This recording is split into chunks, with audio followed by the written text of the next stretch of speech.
Because their sons are on team. You join me in saying pledge of allegiance. I pledge allegiance to the flag of the United States of America and to the republic for which stands one nation under God, indivisible, with liberty and justice for all. Morning, Mr. Chief. Good morning, ladies and gentlemen. It is Tuesday, May 19th, 2026, and this is the meeting of the Morrison County Board of Commissioners. Gentlemen, we have an agenda in front of us. Is there any additions or deletions? Habit says no. We have a motion by Commissioner Casper, a second by Commissioner Moran, to approve the agenda. Discussion, seeing no discussion. All those in favor signify by saying aye. Aye. Those opposed. We have an agenda, gentlemen, also before us, and you've had this to review, our consent agenda. Wishes of the board. Make motion to approve consent agenda. Second. We have a motion by Commissioner Moran, a second by Commissioner Wincher to approve the consent agenda. Discussion, seeing no discussion, gentlemen, so roll call. Commissioner Lemire. Aye. Commissioner Casper. Commissioner Moran. Aye. Commissioner Wincher. Aye. The chairman also votes aye. All those voting in the affirmative. The consent agenda is approved. Gentlemen, and ladies and gentlemen, we have a number of proclamations this morning. And first on our list is the Drug Court Month Proclamation, and we welcome Nicole Kern this morning. All right. Morning, Nicole.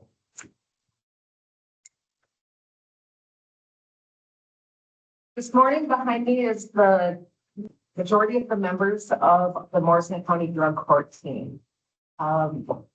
We're very proud of our drug court. It's been in operation since 2014. And if you'd like, they can stand and introduce themselves and then we can read the proclamation. What can we have them come up and sit with you? Absolutely. Fantastic. You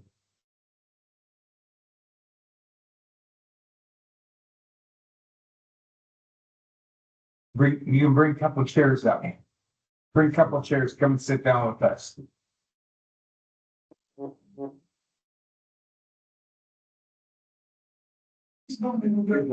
Oh. This is awesome. This is important, and this is a good thing. Before we go to the proclamation, if you would please introduce yourselves to the county board and to those here for the date this morning. Hi, I'm Shelley Ranke, the drug court coordinator. I'm Brianna Germain. I am correction. Nicole Kern. Joe Philbin, I'm a licensed upon consulate. I'm Mariel Lester. I'm the judge of drug court. John Bowman, developed services supervisor. Fantastic. Thank you for coming out. And yes, and welcome. I will begin if that's all right, Mr. Chair. Perfect. Whereas drug courts play a crucial role in our justice system and have a profound impact on individuals, families, and communities across the state. And whereas drug courts reduce recidivism, strengthen families, and promote long-term recovery by addressing the underlying causes of justice system involvement. And whereas drug courts are specialized problem-solving courts that bring together judicial officers, justice system partners, treatment providers, and community stakeholders to address substance abuse disorders and co-occurring mental health conditions through evidence-based practices, accountability, and support. And whereas Morrison County began operating a drug court in 2014 and has worked with 109 individuals. And whereas this observance provides an opportunity to celebrate the dedication of judges, attorneys, probation officers, treatment providers, and other professionals who work together to ensure the success of drug court programs and to honor the strength and resilience of participants as they make lasting changes in their lives. And whereas National Drug Court Month observed each May provides an opportunity to raise awareness of the vital role drug courts play in promoting recovery and reentry, to celebrate their accomplishments, and to recognize the dedication of drug court professionals and the resilience of participants whose lives have been transformed. Now therefore be it resolved that the Morrison County County of Commissioners do hereby proclaim May as Drug Court Recognition Month. So moved, Mr. Chair. Second. We have a motion by Commissioner Winter, second by Commissioner Lemire to proclaim May as Drug Court Month. Gentlemen. Commissioner Winter. Go back a few years to get go over the one ever called commissioners, Christie Woods, we went to their first drug court, first graduation. And it was amazing then, and with all the changes that we're having amongst the staff here and everything.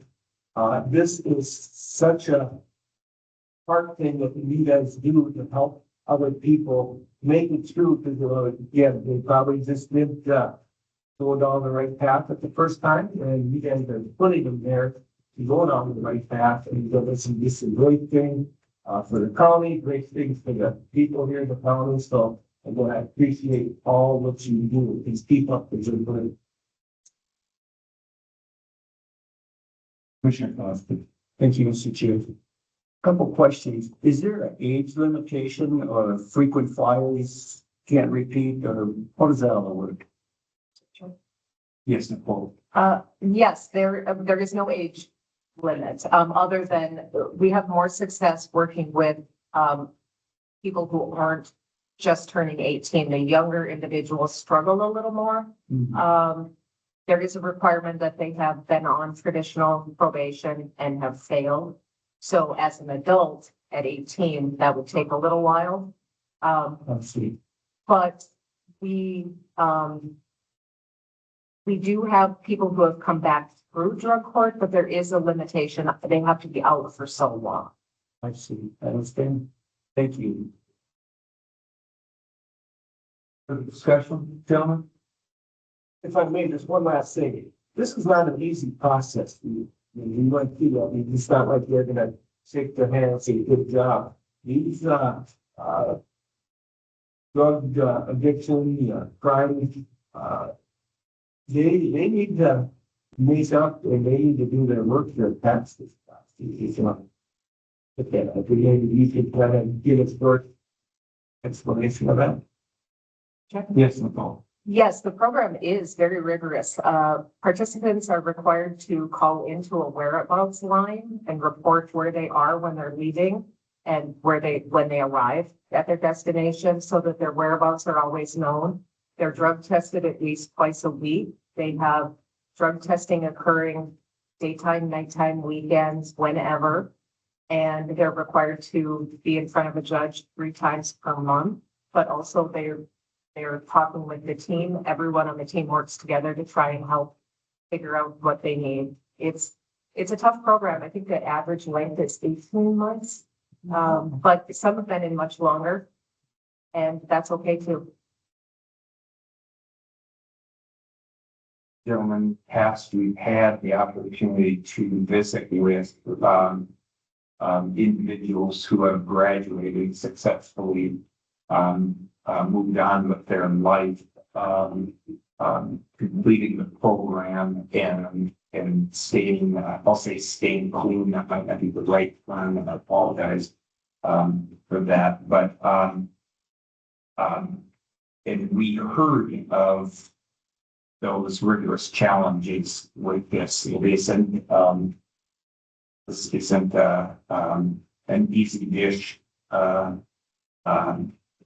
take off of, and we look at this, and as we see in the proclamation, there is accountability, but along with that accountability, as you shared too, those requirements of the whereabouts, where people are, who they're with, the things that take place out there.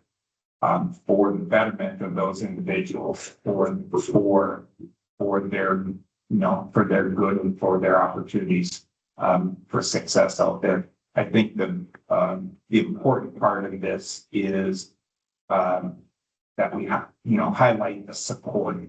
We're supporting people to be successful, and return as successful individuals within, society.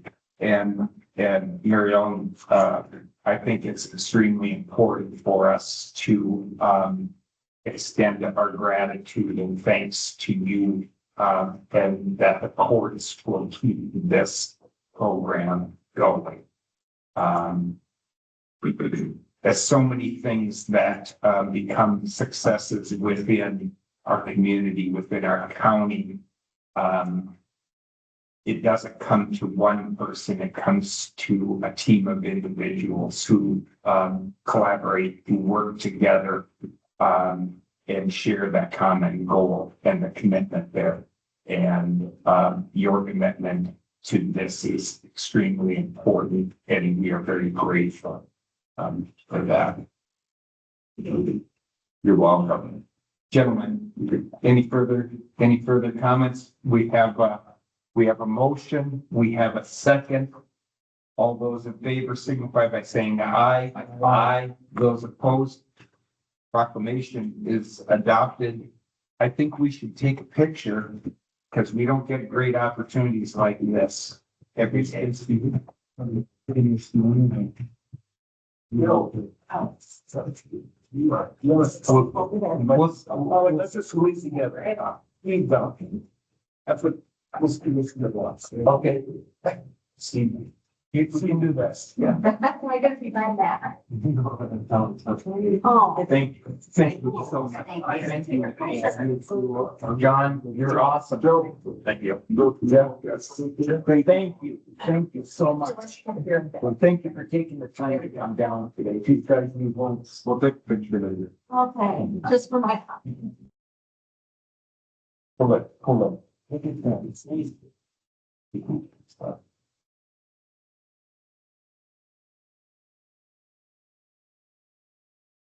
All right. Fantastic. Thank you. Thank you.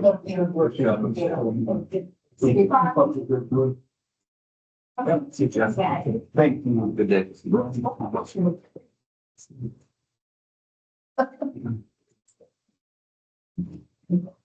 Hey, yeah, we can have I'll come off and drop real quick.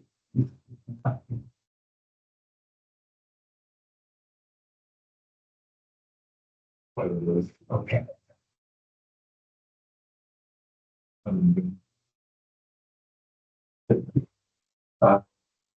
Gentlemen, next on our agenda, we have a proclamation declaring this month the month of the military spouse. And so we will welcome our friends from the Veteran Service Office come forward.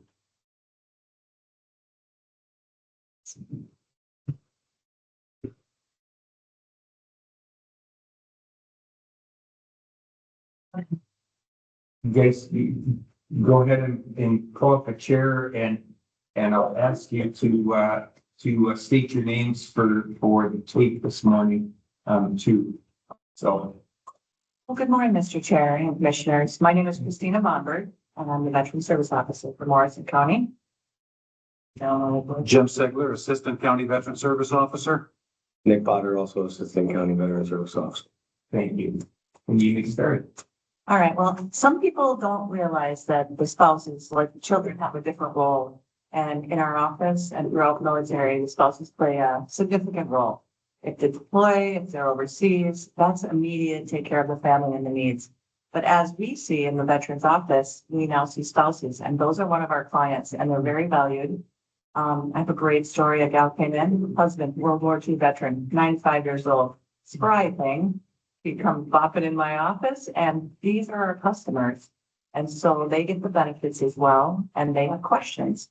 And so they're a valued customer of ours in a different capacity than the veteran themselves.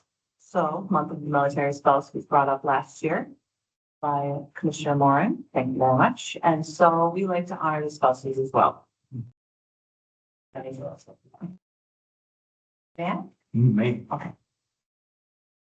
The proclamation is the month of military spouse 2026. Whereas military spouses serve our nation with strength, resilience, unwavering dedication while supporting the men and women of the United States Armed Forces. And whereas military spouses make countless sacrifices through deployments, relocations, long separations, and challenges associated with military life, while continuing to strengthen their families and communities. Whereas the commitment and support provided by military spouses directly contribute to the readiness, morale, and success of our armed forces. And whereas military spouses often balance careers, education, childcare, volunteerism, community leadership while adapting to the demands of military service. And whereas Morrison County recognizes the important role of military spouses and what they play in supporting their service members, veterans, and military families throughout our community. And whereas it is fitting that Morrison County publicly recognizes and expresses gratitude to the military spouses whose dedication strengthens both our nation and our local communities. Now, therefore, be it resolved that the Morrison County Board of Commissioners hereby proclaims the month of May 2026 as Month of the Military Spouse. Morrison County proudly stands with our military families and thanks all military spouses for their continued sacrifice and service. Wish of the board. Take a look forward. I think something that. We have a motion by Commissioner Lemire and a second by Commissioner Casper to proclaim May as month of military spouse. Comments, Commissioner Casper. Thank you, Mr. Chair. This is the thing that, I'm glad Commissioner Moran had brought this up a year ago. The fact of the matter is that those who stay and pray are the biggest supporters, the one that holds the rifle in their hand or flies that chopper or whatever they're doing on the ground. God bless the spouses as well. Thank you for their support and thank you for showing your support today to them. God bless you. Thank you, Commissioner Casper. Commissioner Moran, thank you. And these benefits continue even after the veteran passes, to where a spouse could get a ramp installed with something. There's different forms of service for each person that comes in. So whatever they may be qualified for, that's our job to check and process and make sure they get what they're eligible for. And even these days, there's a lot of women law. And even the kids behind with dad, it's challenged. Right, so we have male spouses as well as female spouses. Thank you. This is, it is fitting that Morrison County publicly recognizes, our military spouses. I'm grateful that all three of you are here, and I'm grateful for the work that you do for all of our military families. And, I'll just say that, we are positively disproportionate to a lot of counties in the state of Minnesota because we have a higher percentage of military families here. And obviously that's influenced by Camp Berkeley. So all good things. Further discussion. Mr. Chair, Mr. LeBlanc, thank you. I just want to say thank you to all the spouses out there as well. I've been around a lot of service members and know that we couldn't do what we do without the support at home. And I would be compelled to publicly thank Sarah, keeping our family together and pointed in the right direction and putting up with my 15 address changes over 22 years. So thanks to Sarah and all the spouses out there for allowing us to do our work. And Mr. LeBlanc, thank you for your service to the country, as well as your service to the people of Madison County. Thank you. Any further discussion? Seeing none, all those in favor signify by saying aye. Aye. Those opposed, proclamation is adopted. We would love to have you come up and join us up here for a photo. I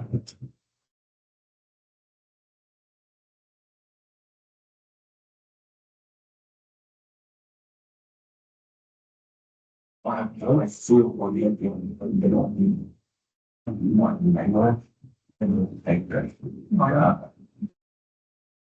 Oh, you're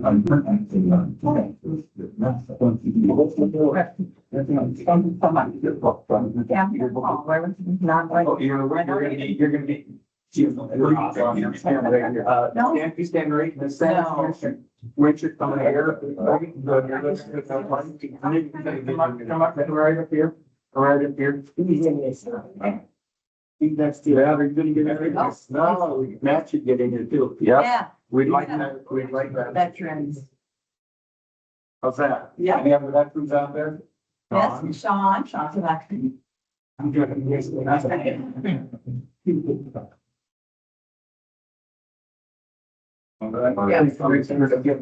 you. You know what? Thank you for everything you've done. Right?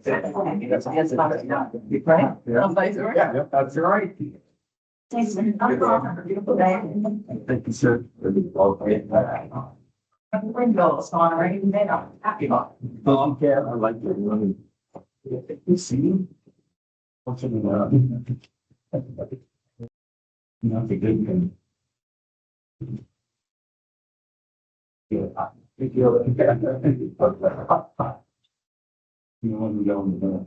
Gentlemen, next on the agenda, we have the foster care month proclamation. Oh, wow.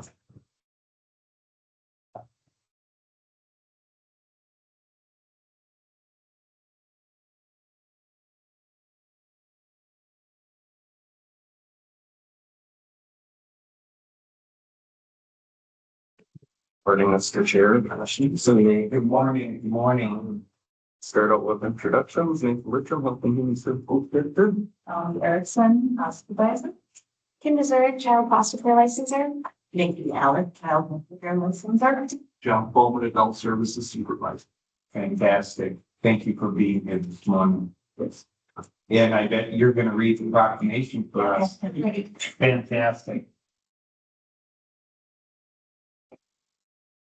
Foster care month, proclamation, May 2026. Whereas the family serving as the primary source of love, identity, self-esteem, and support is the very foundation of our communities, our state, and our country.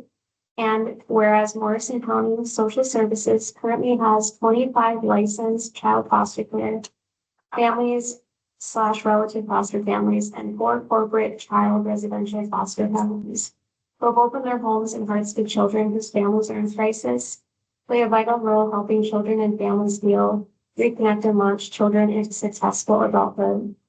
And whereas Morrison County Social Services currently has 17 licensed family adult foster care providers and 34 corporate adult foster care homes who have opened their homes to provide a family environment to individuals with developmental disabilities, mental illness, or who are elderly.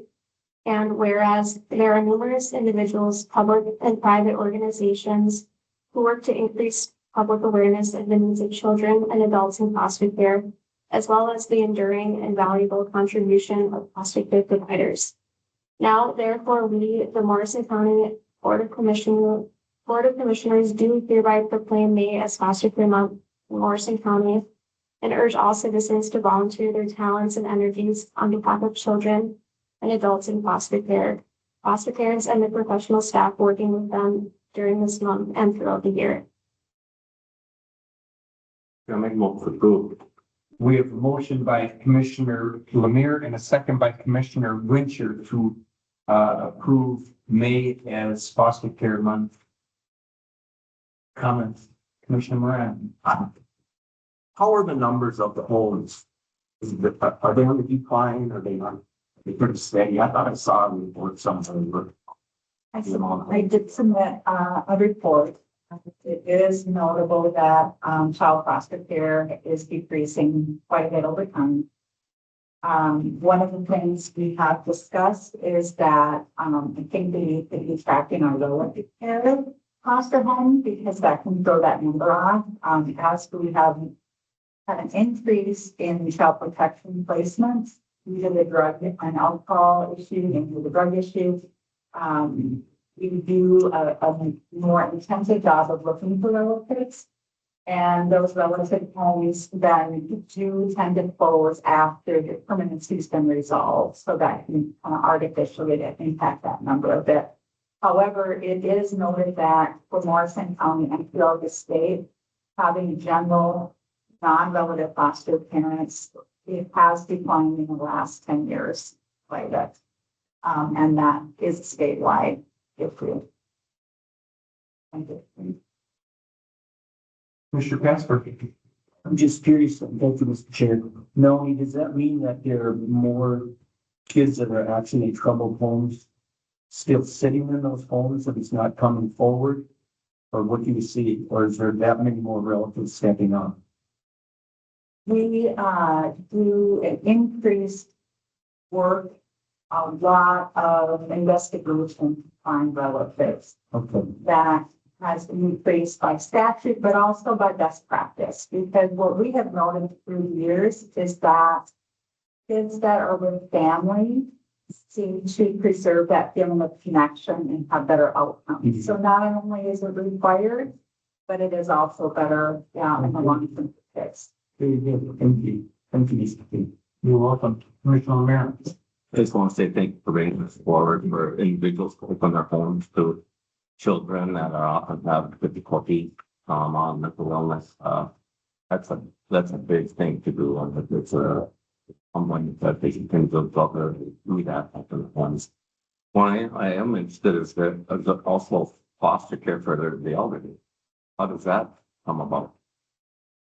Jeff? Yes, 100%. Yes, there are individuals that open up their homes to whether it be the disabled population or elderly population that are needing assistance.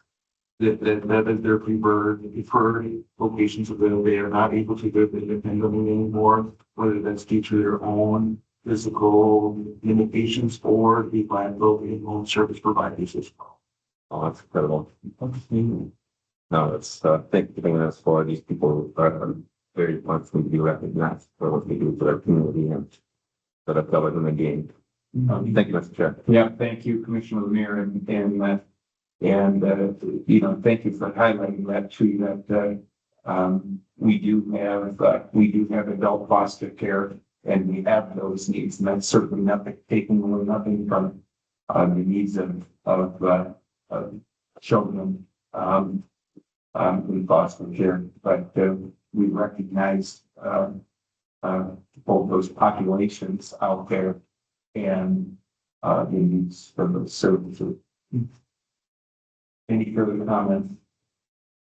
Any further comments? Seeing none, gentlemen, all those in favor of this motion signify by saying aye. Aye. Those opposed, this proclamation is adopted. Can we do pictures again? Again, Mr. Chair.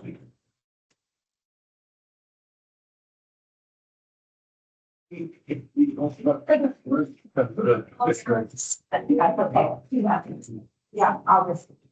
Thank More than we want. Yes. Thanks for being here. Yeah, thank you.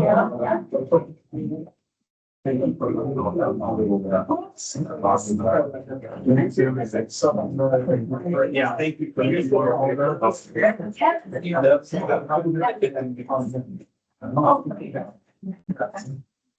Thank you.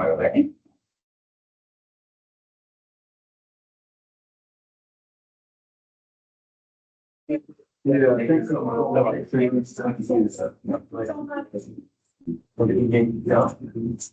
Thank you.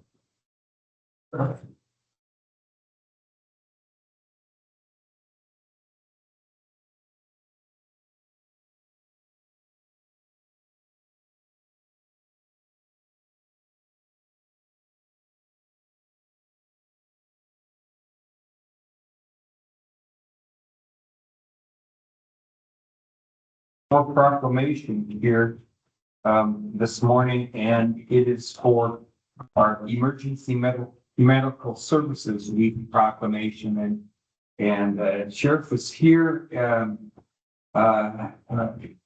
with his cohorts. Bring those men up here. Bring those men up here. 1, 2. You have 5 minutes. Where's Dougie go?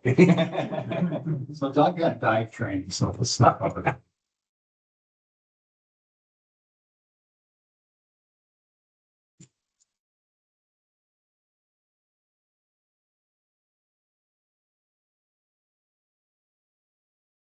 Morning, Sheriff. Good morning, Mr. Chair, member of the board. Knowing that, I'm gonna ask that all the men introduce themselves to the tape this morning before thank you for being here, all of you. absolutely.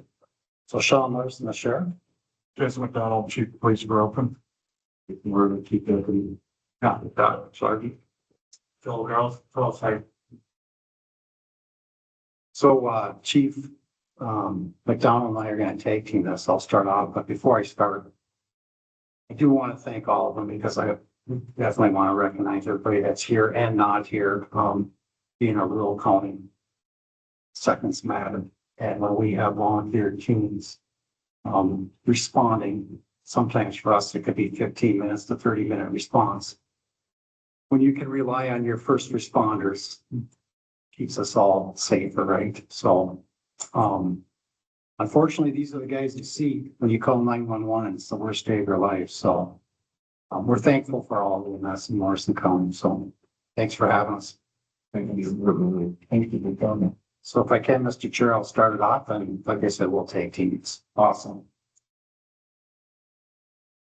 So EMS Week Proclamation to designate the week of May 17th through the 23rd, 2026 as Emergency Medical Services Week. Whereas emergency medical services is a vital public service. Whereas the members of emergency medical service teams are ready to provide life-saving care to those in need 24 hours a day, 7 days a week. And whereas access to quality emergency care dramatically improves the survival and recovery rate of those who experience sudden illness or injury.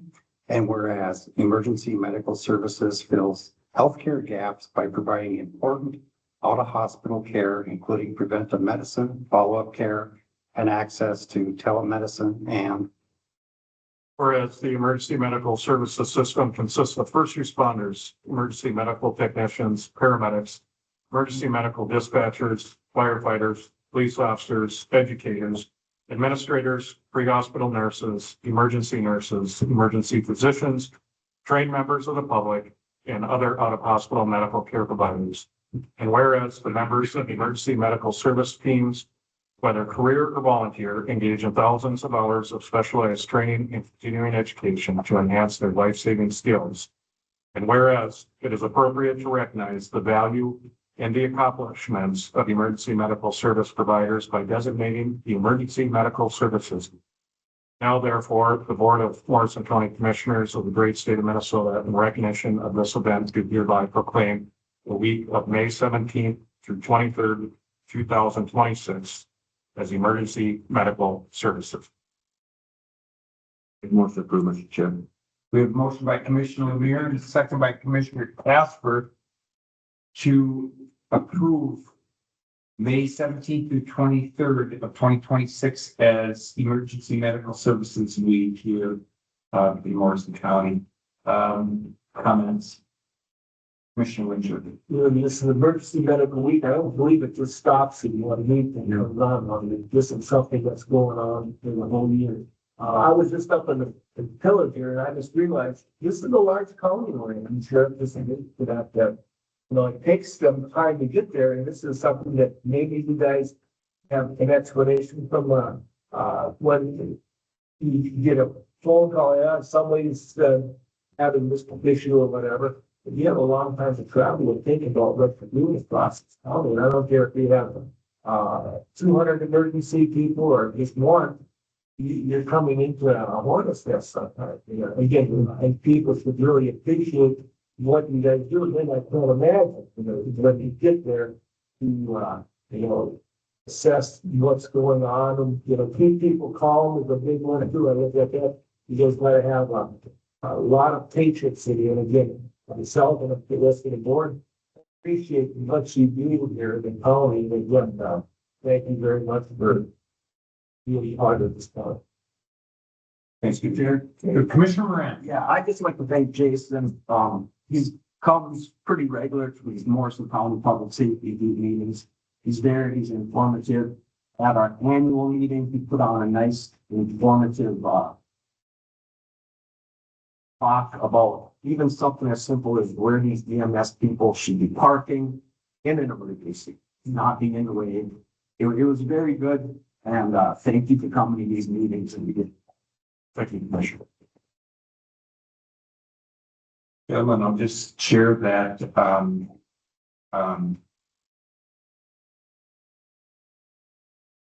I had the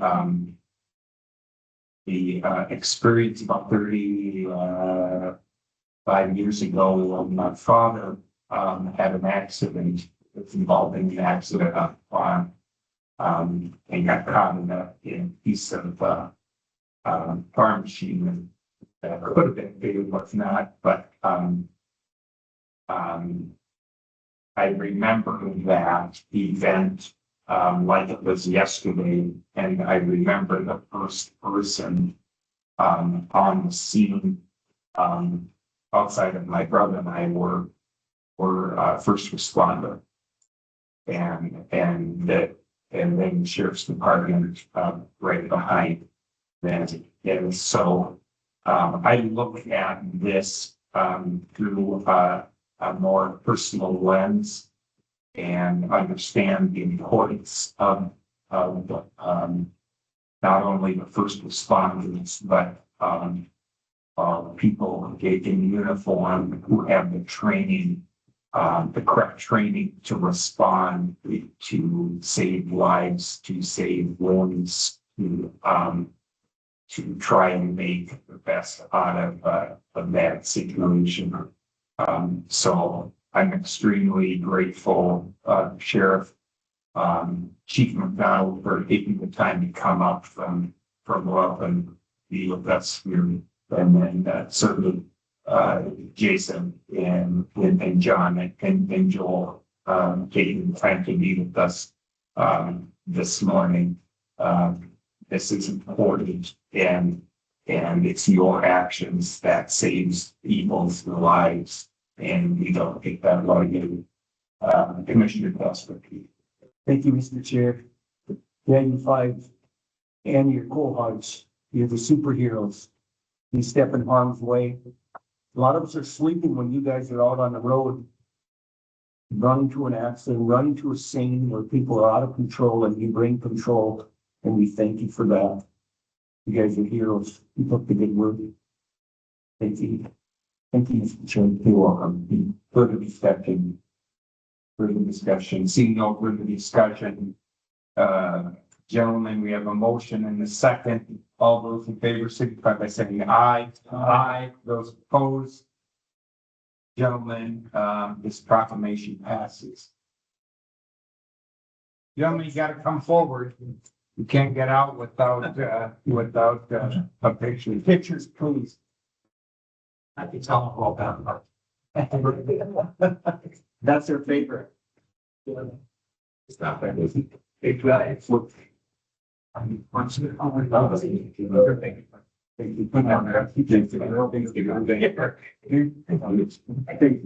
Yeah. Let's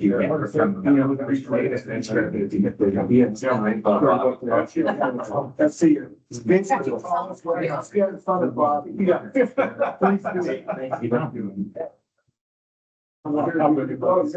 Watch out for ourselves. How do we look? People don't. Yeah. I can see it is. Super dude was having fun. There we go. All right, guys. Thanks again. Thanks for everyone.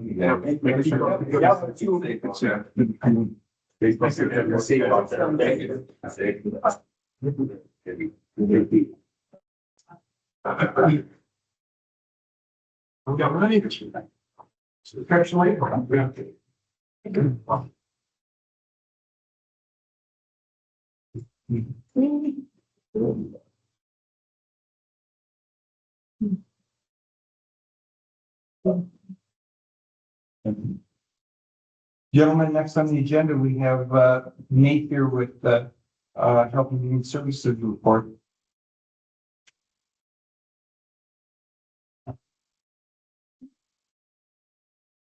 Well, good morning again, Mr. Chair, Commissioners. Good morning. I'm here to kind of recap our last year and do the Health and Human Services kind of annual report. Touch on some highlights and what it is we do.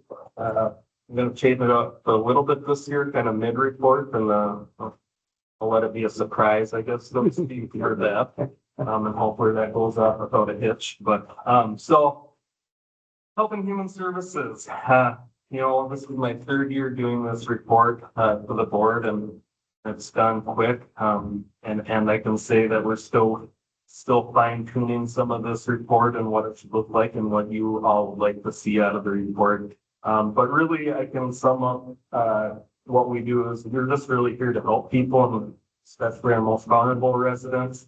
Our role is to make sure the county safety net is strong, reliable, and centered on the Morrison County residents. Unlike most reports, I start off with the people because it is really a great crew up there.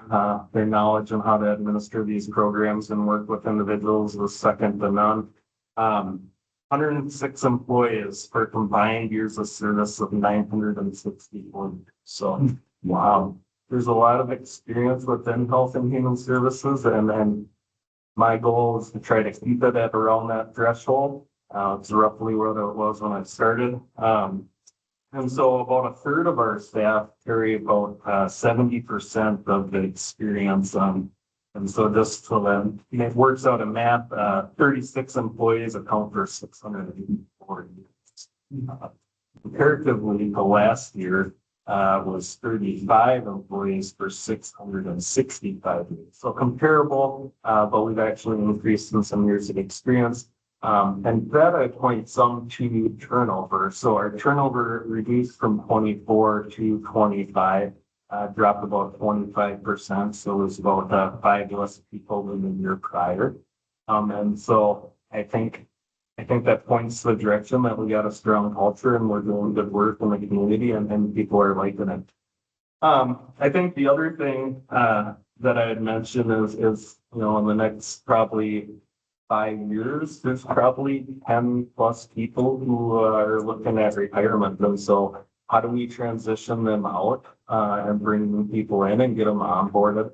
I know I've discussed with Administrator Labaugh, but some of the programs like our long-term care eligibility workers takes about 10 to 12 months lead time before we can actually have them fully approve applications in the system, which means it takes us a long time to get some people trained in. And so when employees are giving an earlier notice in retirement, it is very beneficial for us to be able to have some more shadow time and to help them learn and cover the work for residents in that time.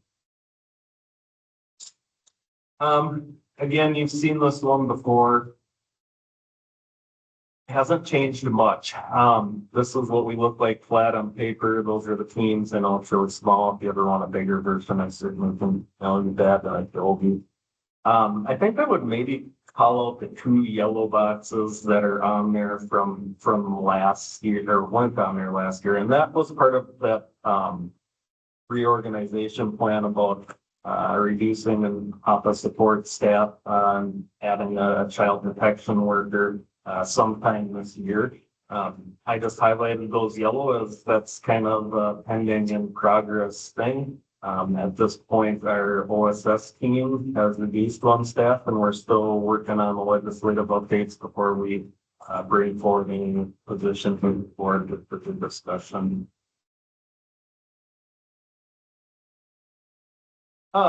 So some of the things, one of the areas we focus on is that trauma-informed care work, and I would call us a trauma-informed agency. This is long-term work. I don't anticipate it to go away. And it is really about how we're creating our culture at Health and Human Services. This involves things that we do as trainings for all 106 of us. That involves some trainings that they do as a team, focusing on communication, focusing on the work being heavy and how we just let that go at the end of the day and come back fresh so we can do it again. And that's the self-care and the staff development parts. I think the team and I are also always looking for different ways to increase staff knowledge, and educating our staff just to help them be where they want to be. in the field, whether that be a social worker, or financial worker wants to be a social worker, and we'll certainly promote just looking at our internal staff and how we can build for the future. Let's, excuse me. Orientation, we continue to review that on a regular basis. There's changes at the state level, there's changes internally. There's a lot of information at Health and Human Services, depending on which program we end up in. It comes with its own set of state policy and rules as well as internal rules and policy. And so we continue to try to refine that to make it least overwhelming for new staff as they come on board, even though we know that's going to continue be a struggle. It's information overload. And so we're continually evaluating that. And then lastly, I'll just point to, I still am going around to team meetings. I know in like the first two or reports of these, I said, I've made some annual groups. I checked in on some different cohort levels of years of staffing. And I've just continued that practice of going around the teams about annually. Granted, anyone can come to my office at any time, but I make a special point to try to check in with the teams at least once a year, sometimes twice, just to hear what's on their minds, what's being discussed at the team levels. And I think that just helps build that culture and keep the people here.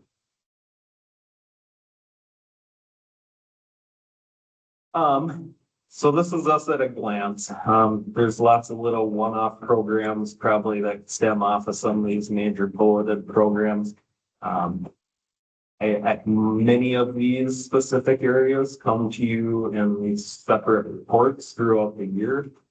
If there's ever a particular area that you would want brought before the board, I'm certainly willing to prepare that and bring that forward to you all. But really, this is what we provide for the community health and human services. It's really services prior to birth that are happening at WIC and some of the family visiting stuff, all the way through end of life, which is some of our long-term care work, adult protection, and those areas. Most of these programs operate through state and federal revenue sources. Some programs we are able to invoice insurance. And I'll just note that there's over 35 grants that we manage at Health and Human Services that just helps us provide this to the community. So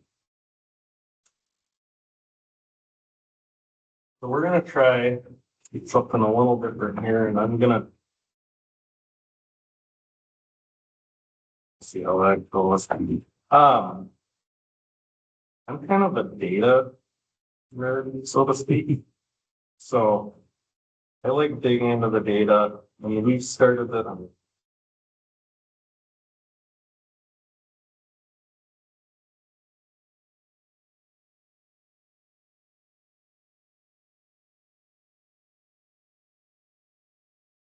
So when I started, I brought Power BI, a program I was trained in back here. And since then, I've worked at training a couple other people at Health and Human Services. In 2023, after I started, we started collecting data on a regular interval and entering it into a spreadsheet. Prior to then, I was kind of spot checking with supervisors, kept it themselves. I'm sure they shared with Brad, but they were tracking their own data. I implemented starting at a larger scale, mainly because I wanted to see trends, be able to look at things at a higher level view. And so this is my first time bringing this to you all. Historically, the last 2 years, I've brought you kind of the end of the year recap, so to speak. I'm going to show you a little bit of some of the behind the scenes view. So this right here is our intake services, which consists of adult protection, child protection intake, pre-screening, some of our jail, social worker work, men choice assessments, and just the average intakes that the social workers see, and then the total inspections we do on the pool and lodging side. These colors that are in the pie graph, and they kind of have the title called out there to the right, those are the same colors as they reflect down here. And so One of the nice things about this program and what I like is I can click on 24 and it's gonna jump me to 24. And so I can look at the data from 24 and comparatively look at 25. You also can back this out to a month view. If you want to look at where some of the data is and trending. I'm not going to go into some of it, but I could switch this bar graph into a line graph with another click of a button or any other sort of format. I think personally for viewing a year at a time, I like the quarter version. It does a nice job of just showing what's there and kind of where the trends are. And then the upper part shows kind of those percentages by quarter of what service areas have the most. This was one big, and this is ongoing services all.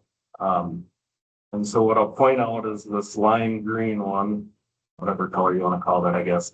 That's WIC. So that is our largest service area. We're providing the most impact to the community there. Meeting with just under 2,000 in Q1. Very good lead at Q4. Oops. It dropped about 100.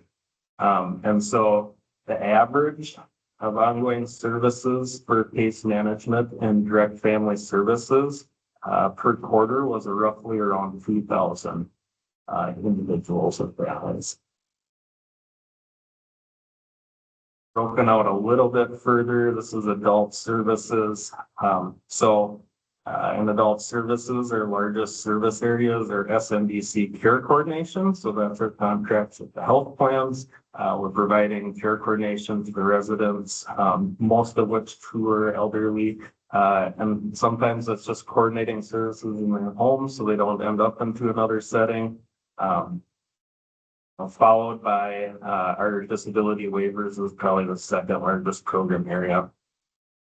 Not a ton of change in these program areas. Comparatively, even looking at 24, our numbers have remained pretty steady. Matt and I were practicing this part a little bit yesterday just to make sure I could drive the bus, I guess, so to speak, and be able to talk. And so it is really less than probably 0.5%. It was like 0.4% change in the last year. Children's and families. I will disclaimer this one. I did throw out WIC on this because once I had WIC in there, it was such a high volume and made these other bar graphs look small. So WIC is not contained in this one. But short of WIC, our biggest program area, children's mental health, which was about 22.4%, and active family health, so that's our public health nursing, who's visiting families at risk with their young infants. So those are the two biggest areas. Say out-of-home placement, those are about 11% of some of our case management, and CP, child welfare, was around 14%.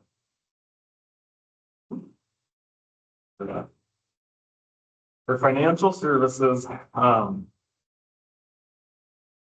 our economic supports, that's your MA and some of those programs, SNAP, things that we do for the community here. Average per quarter was roughly about 2,000. That's cases make up the largest cases, so that's kind of insured programs and groups that you hear about. Public assistance is Maxis, so that's kind of your straight MA, your SNAP sits under there. Emergency cash assistance sits under that area as well. And then just the main reception total calls, and that's averaging about 2,000 a quarter. This is what it looks, I guess, everything summed up. And this is the number I've shared the last 2 years when we've reviewed this, that the average touch points for health and human services a month is roughly around 10,700. Month after month. The sum would be the total of all those months, obviously. Biggest programmatic areas are public assistance cases. Those are the teams that touch the most county residents in a given month. Followed by phone calls. And there's social services cases that was about 20% of that work. I think, I talked about what that looks like over time. Here's what it looks like roughly since tracking this data in 2023. Things have remained pretty consistent along that whole timeline. Obviously, that drop off around January 26th is where I have the data through for when I put this board report together. We probably have Q1 stuff I can pull in there and do it shortly. I'll note this little tidbit here of the start of collecting data and where 2023 is. That had to do with some of that COVID unwinding. Still, if you remember, there's all those waivers where people could be eligible for MA longer. As those rules went away in 23, so did a number of those cases.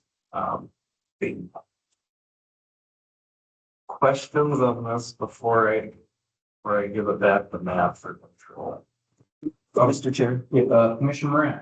on one of the first graphs, I think it was child protection kind of dropped off. Is there a reason for that? I think in first graph. That was still. I'm looking on to it. Yeah.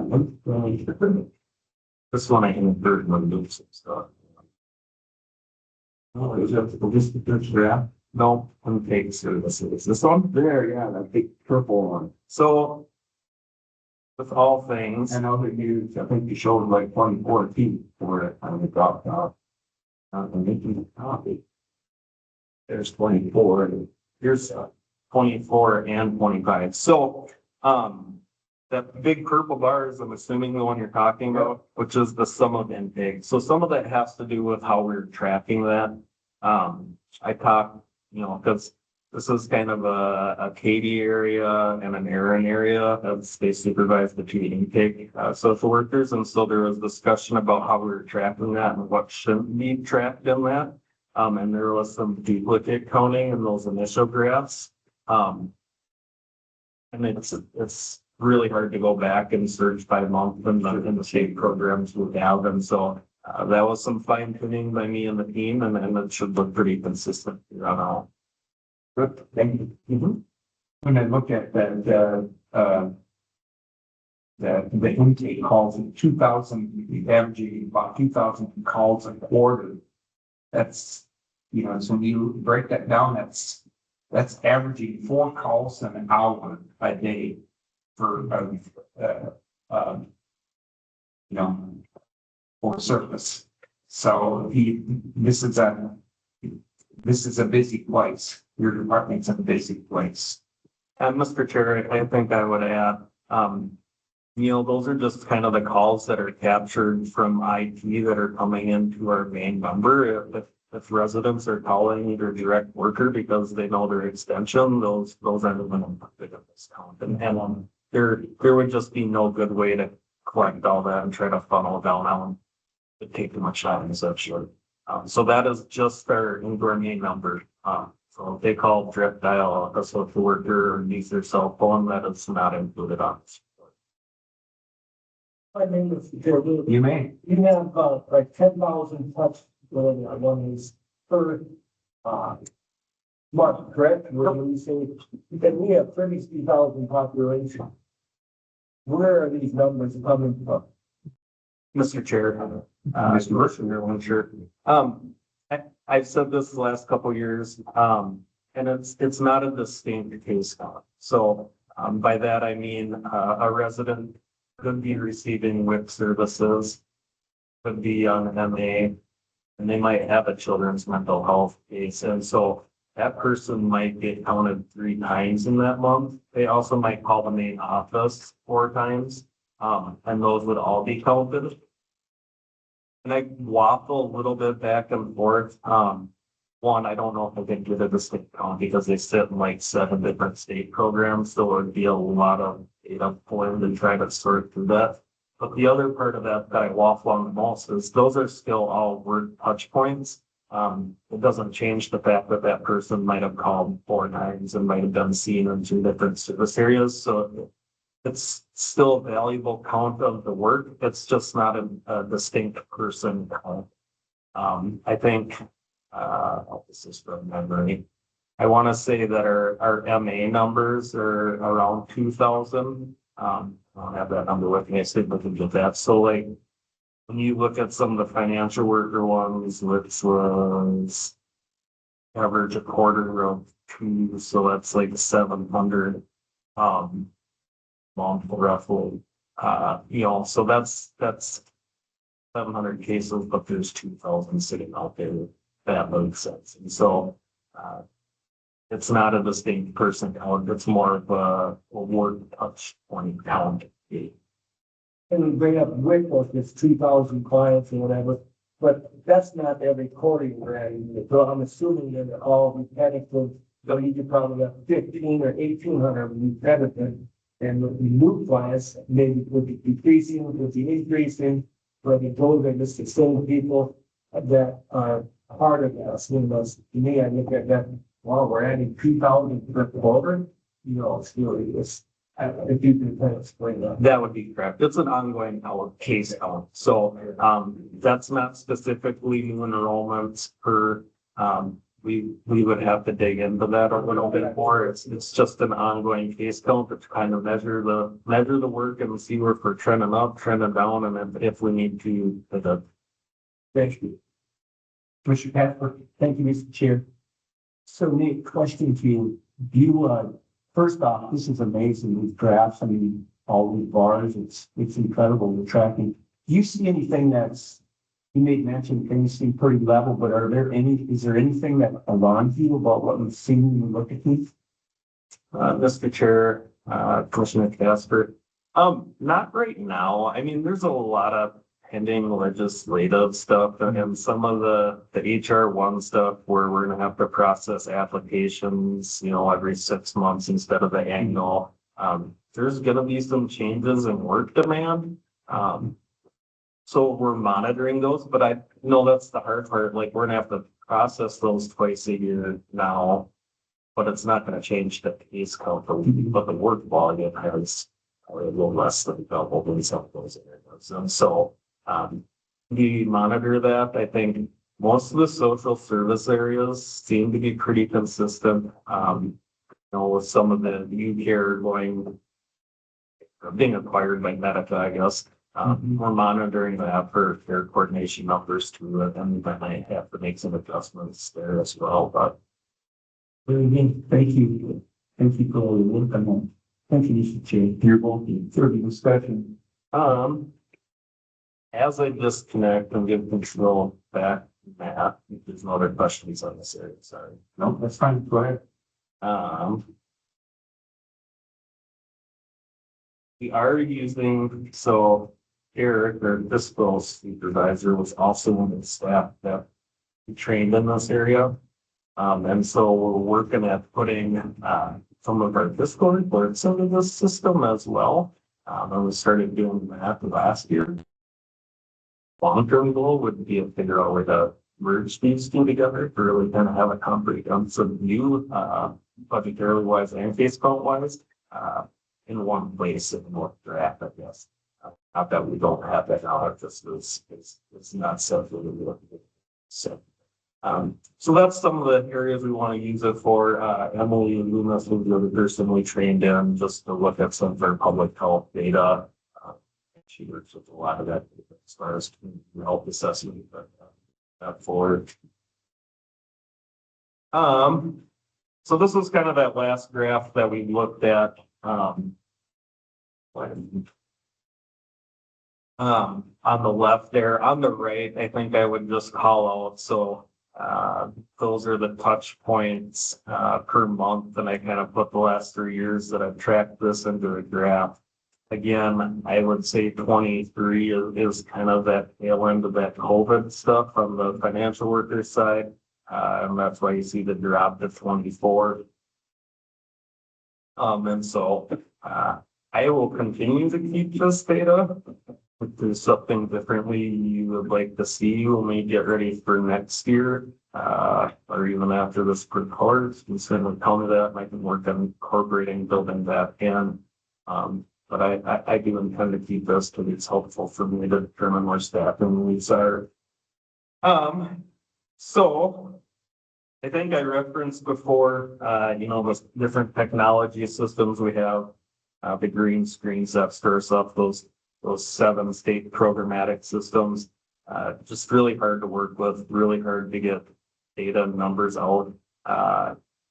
If you miss a number, it's not like you can just go back and get it a different month sometimes in some of these programs. And so they're clumsy to work with. And so there's some work for staff to pull that and put it on that report every month. So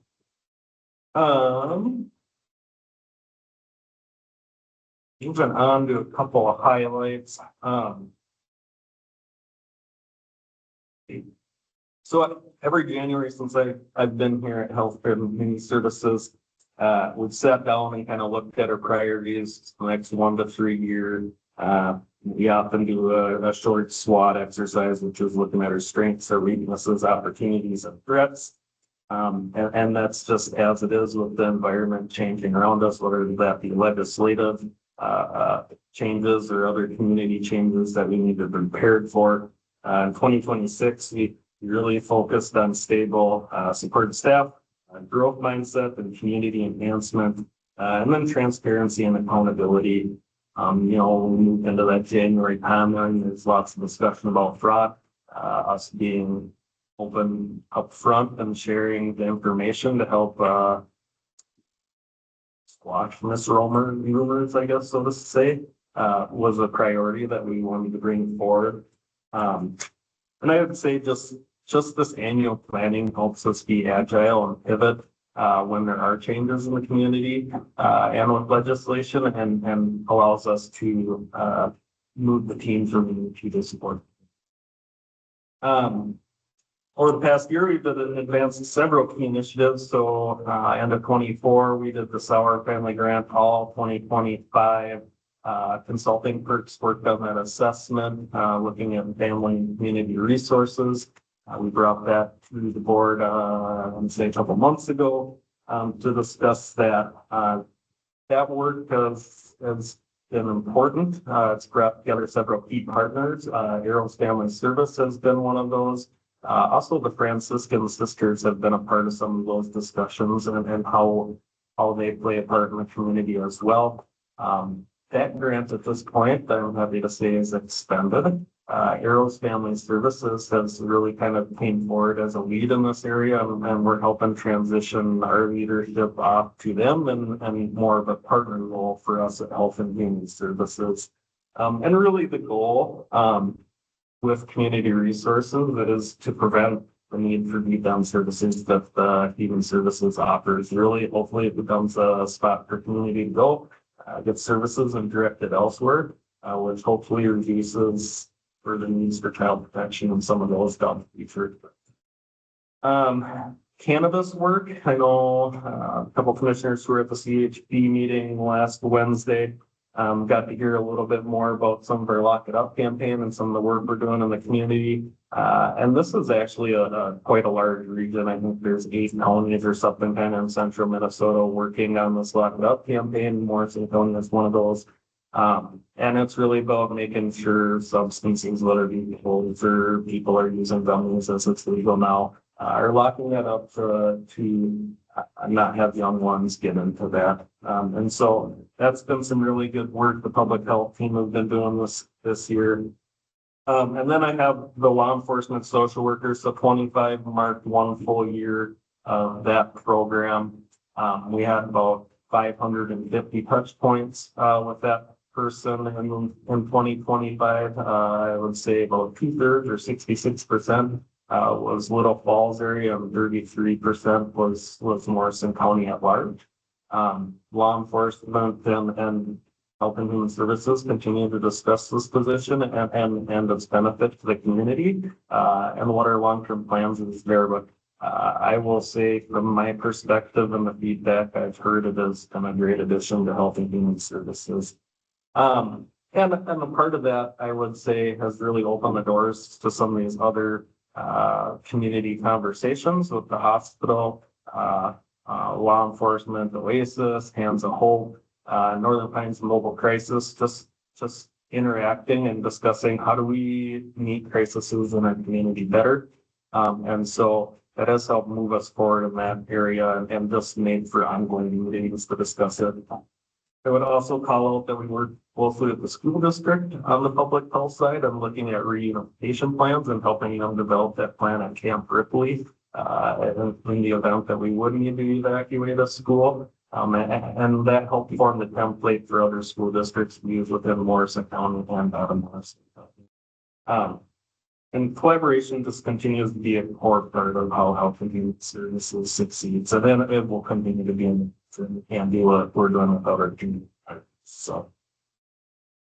Couple more highlights, continued. So, we did implement CaseWorks here. That was approved at the end of 25. And so thank you for that. I will say that the first phase of that launched April 27th. And it's done well. Programs are moving data into there. We're processing out of there and for the most part, it's done on without a hitch. There's been a couple little minor things to fine tune and it has been good. And that has been allowing us to evaluate those programs and where we might find additional time savings to put back into resident work. And if you recall, some of that was in preparation for having to process those applications twice a year and then reduce the errors as the SNAP Medicaid changes come forward here from HR 1. Opioid settlement funding. Again, we RFP'd that out to the community. At our regional EMS group received funding this year, Northern Pines Mental Health for their opioid programs and subs programs. And then Hands of Hope received some of those dollars as well. It's really just supporting the work in our community. These providers are already touching it every day and it's assisting them expand their services and serve their residents. At this point, I probably look to bring back an opioid settlement report to board, probably mid-summer. We're planning to do our community meeting September 16th. And we're going to have that date held out. And so we'll move that plan forward and bring a report back in that area later in the year. And then housing support funds. We touched on those here the last couple board meetings. And so the local homeless prevention aid, we continue to evaluate usage and where we can use it for child protection work internally. We have 2 years to spend that funding, and the second year we've been partnering with Oasis to expend those funds. And then the statewide affordable housing, we partnered closely with Habitat. I'll mention that, all these grants and programs that we're able to help our community providers support the residents, that's just generating economic impact throughout the county, far beyond the hands of just health and human services, and that's getting trickled down elsewhere. So I just like to note that as well. And lastly, just kind of summarizing, I guess, again, it's about 10,286 touch points with community workers a year. And then staff training culture continue to be a big area of focus. A third of our staff at 2/3 of experience, 15 with less than a year. How do we continue to reduce turnover? How do we continue to transition and be prepared as some of this knowledge leads? And then, we just continue to be proactive and look at some of these legislative changes and where do we need to prepare and where do we need to be ready to pivot in the future? All these changes continue to push capacity. There's a lot of add tos and not a lot of takeaways, which is always problematic when we start looking at capacity internally. And so, with that, I'll close. Our goal at Health and Human Services is to serve our residents well, communicate openly, stay proactive, and support the staff. So And with that, I will turn it over to you for comments. Thank you, gentlemen. Question for Mr. Bertrand. It's good, picture. Commissioner Mayor. Just like you, give great report and that you have a lot of people that take care of a lot of people and, you recognize that you have a tough job and appreciate them is. I'll say, bringing this level of data analysis that we haven't seen from that department frame this really for a better understanding by us of the governance end of this is extremely helpful. It shows tremendous leadership by you in 3 years. You sort of, it said it's 3 years now that you've been here. But the impact that you have with your leadership in the largest department in county government. And I look at that emphasis on culture within, under your leadership and within your department.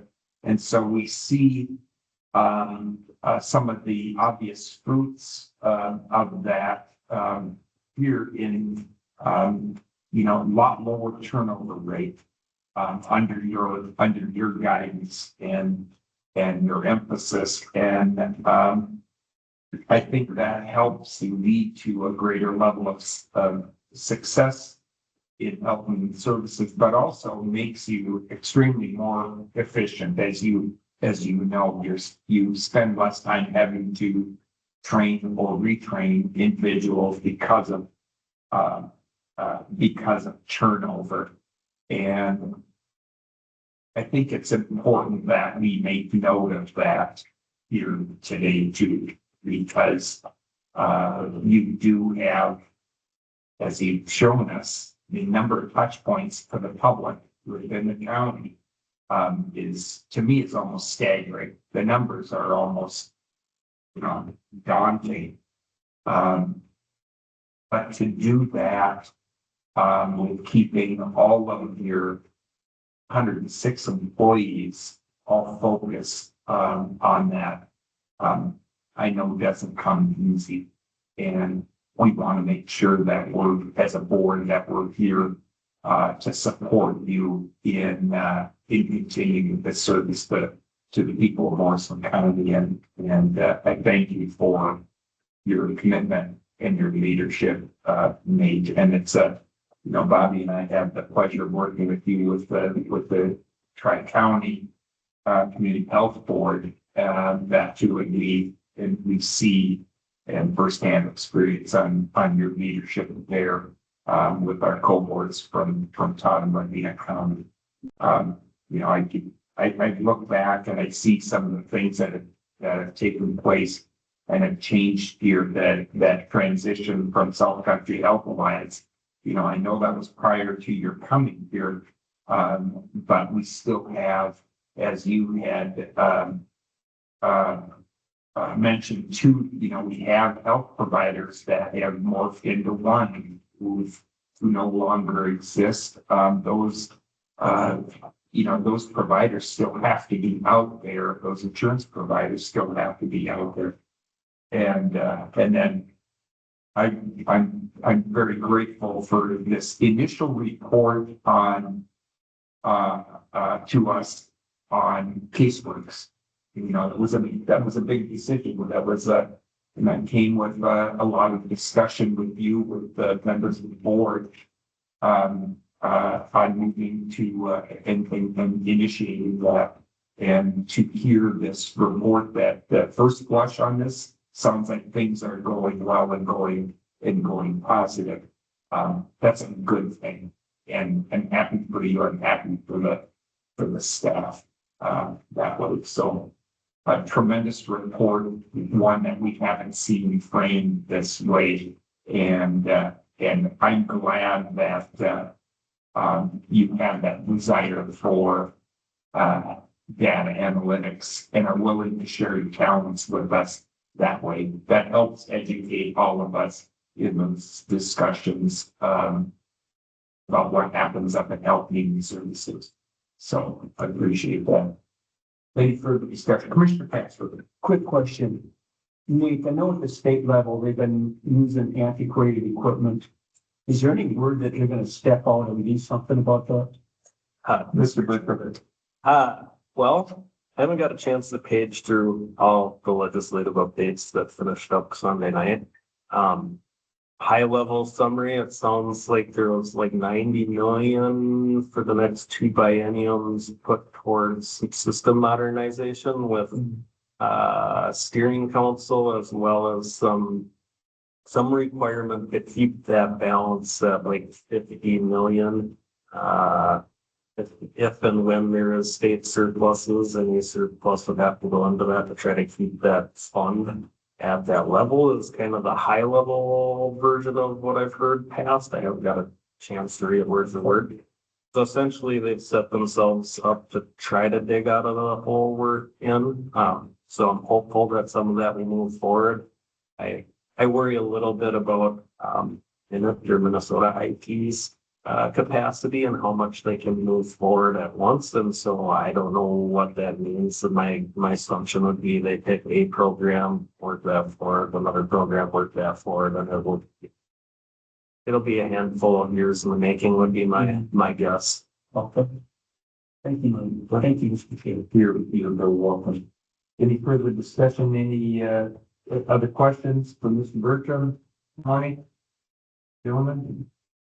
Seeing that, Nate, thank you again. Thank you so much. Thank you. Have a great day.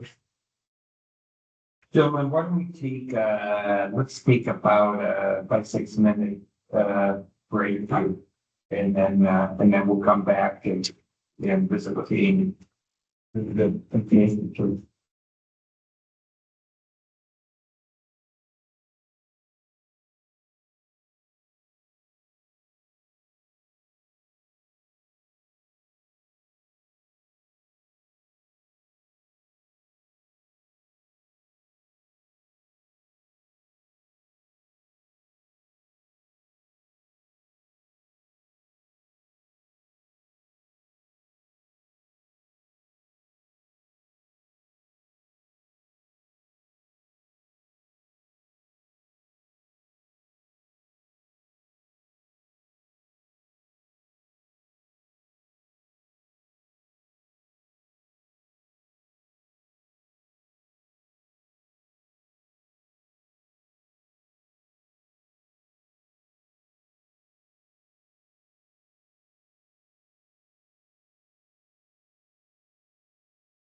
profession of the wild.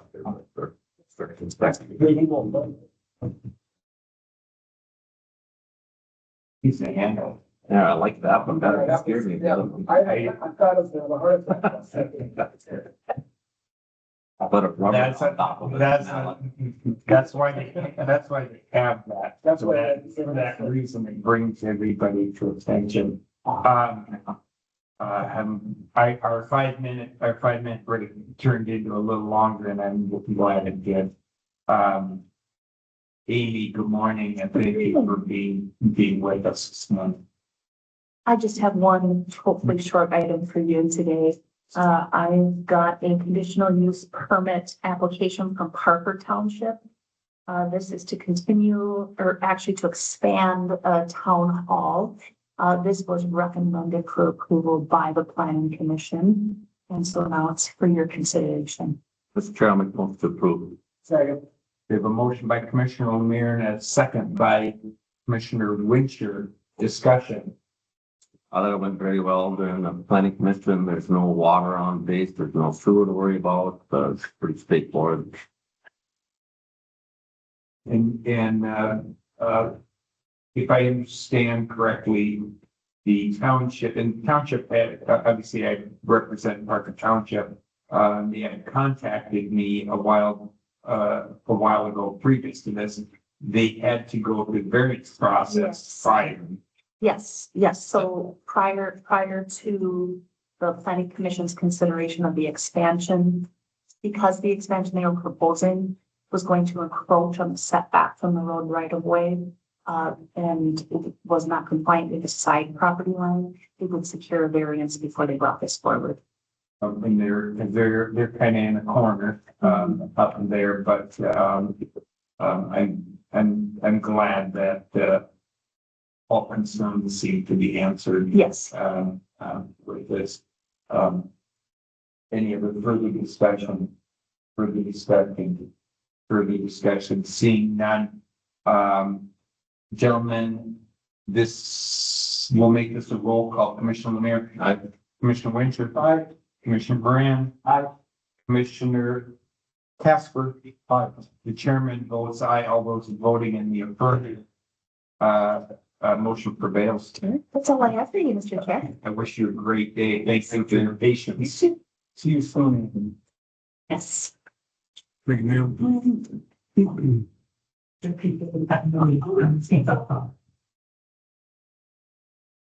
And in mentioning, thanking people for their patience, thank you, Dana, for your patience, and thank you for being with us this morning. Of course, it's my pleasure. There are three things that I wanted to highlight. Good morning, Michelle Lynch. There are three things that I wanted to highlight this morning. So with extension, when I was originally hired, it seems like a blink of an eye ago, 5 years ago.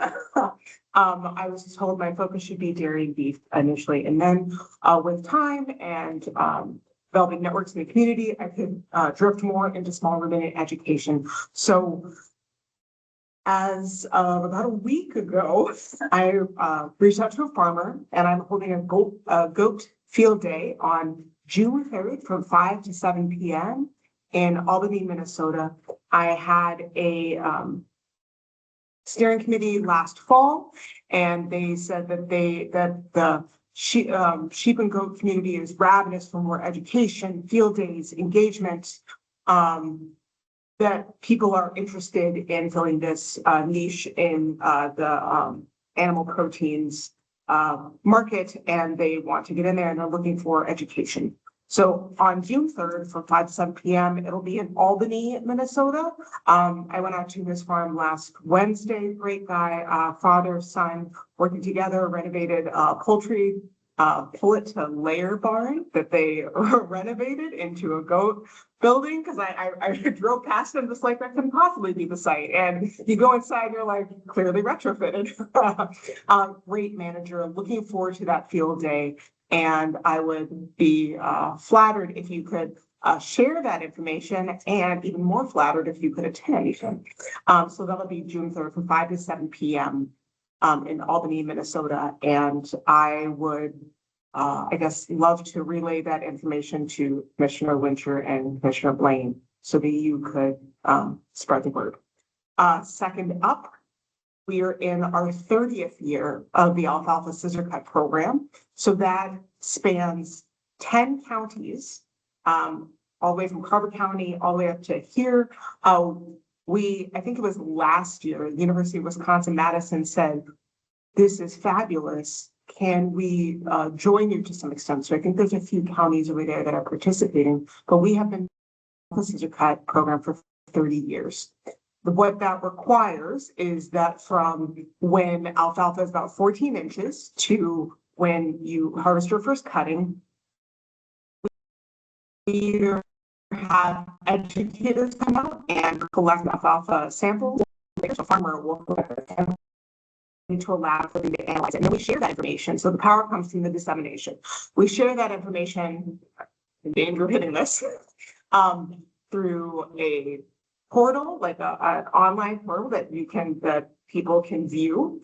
We send email blasts, and we also do press releases, and the third front is radio. So we are sharing this information. There have been enough times where producers have said, I use that data to make my first cutting, to get the maximum tonnage, the maximum quality of my alfalfa, to feed my animals or to sell. But they make financial decisions for their farm based on the data that we share. So that is extension in a nutshell, as in we help them make those decisions, to make educated decisions for the best choices for their farm. When I speak to my coworker down in Meeker County, she said that when she talks to farmer, one of her farmer uses it not for tonnage, so for the most amount of alfalfa, he uses it for the premium amount of quality. So that's what he's looking for. And then another farmer up in Morrison County, this is us, says that he uses it for, he uses that decision for the tonnage aspect, but they use that for financial decisions on their farm. So very proud to be helping our Jackie Estrom, our crops educator, to help with the orchestration of that program. I'll just interject here a second as the active farmer on the board here. I remember when the Scissor Cut program came into being at 95, correct? I think it's either 95 or 97. And so I will say that there probably is not a dairy farmer in Morrison County. And I would really bet if I was a gambling man, there wasn't one in Stearns County that does not use that information and monitor that information. So we get it, and it still comes to me, and it probably still comes to you by email too. And a lot of this started and it was really the thrust from Dan Martins at Benton for many, many years. And but that information becomes so critical in the spring. I still reference that information off of there because it gives me a great indicator, not only on raising forage, but just an indicator to what's happening with the soil.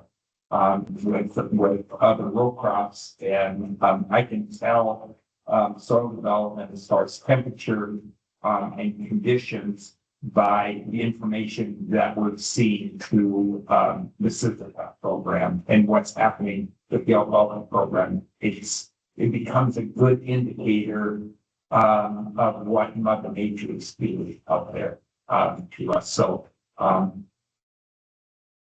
a tremendous program that not only the dairy producers, the beef producers also are paying attention to this too. Forages is feed, forage is money in that operation. I apologize for interrupting you, Dana, please continue. No, you made an excellent point about soil temperature, as in like, we all have felt like, oh, it's a little bit chillier this spring. As in like, our scissor cut program historically has started a week, if not 2 weeks earlier. So it's definitively a little bit chillier, which means that I have an alfalfa field. I think I just hit 14 inches. As in like, if I were sampling, I would have just started sampling my alfalfa. So we're taking a little bit, it's taking a little bit longer to warm up. That's, I hazard to say that's fine. It's just the situation we're in. The last thing that I wanted to do on behalf of Becky, our 4-H educator, is to cordially invite you to the Morrison County Fair, June 25th through the 28th. So I always see Commissioner Blaine, and I would love to see all of you at the Morrison County Fair. Does anyone have any questions for me? Commissioner Lemire. I enjoy when you come and see us, your enthusiasm and your smile. Well, I don't do help in humans. Perfect time at the end of our meeting, so kick us off on a high note, so appreciate that. Thank you for having me. Thanks, Chair. Yeah, thank you, Commissioner Lemire, and thank you, Dana, for taking the time to come and visit with us. Thank you. Here's your income. Yeah, just Hey, blinking it, yeah. Seems like A long time ago, I was in Bolus with Commissioner Wincher, sitting outside, COVID restrictions, and chatting over like a delicious hamburger. Yeah, so that was my introduction to Morrison And County. then you brought up the, alfalfa field, so you're, keep wandering on here. Well, I know. I do. I have a phenomenal rancher. He's a great, he manages it very well. So I just get to like, I have a son who's 5 months old, so I like hold him up and we wave as a tractor goes by and I see him applying fertilizer and he's an excellent manager, but we farm, we have goats, we have bees, we have chickens, farm in different ways, still farming, and we work with our rancher to manage our land in responsible ways. In Morrison County. It's true. As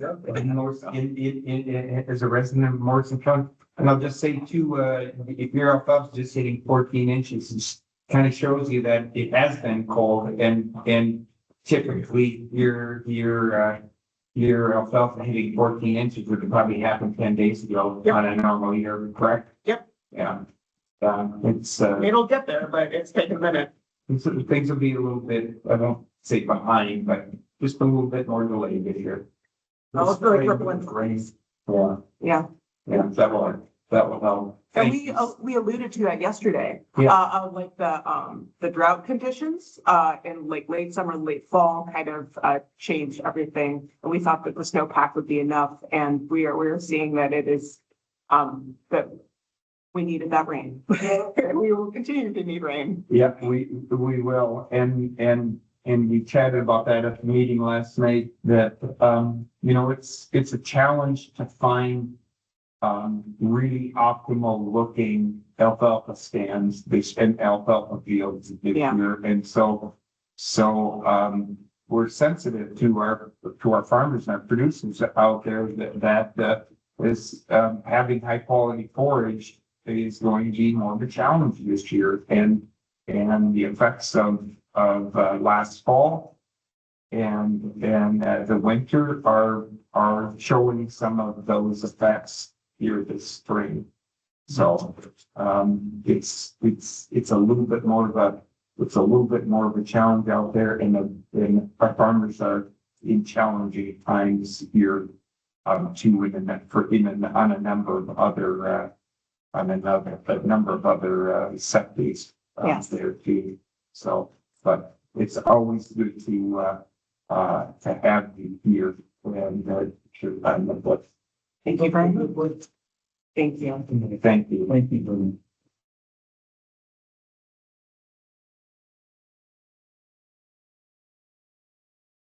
So we'll go to our administrator, and would you like to go to closed session now?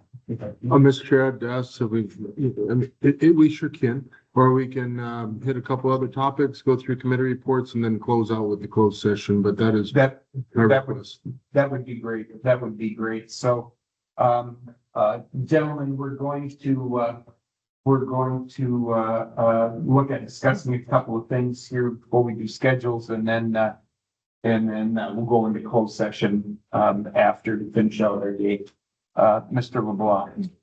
Well, Mr. Chair, a good segue with Ms. Adams departing into an extension discussion.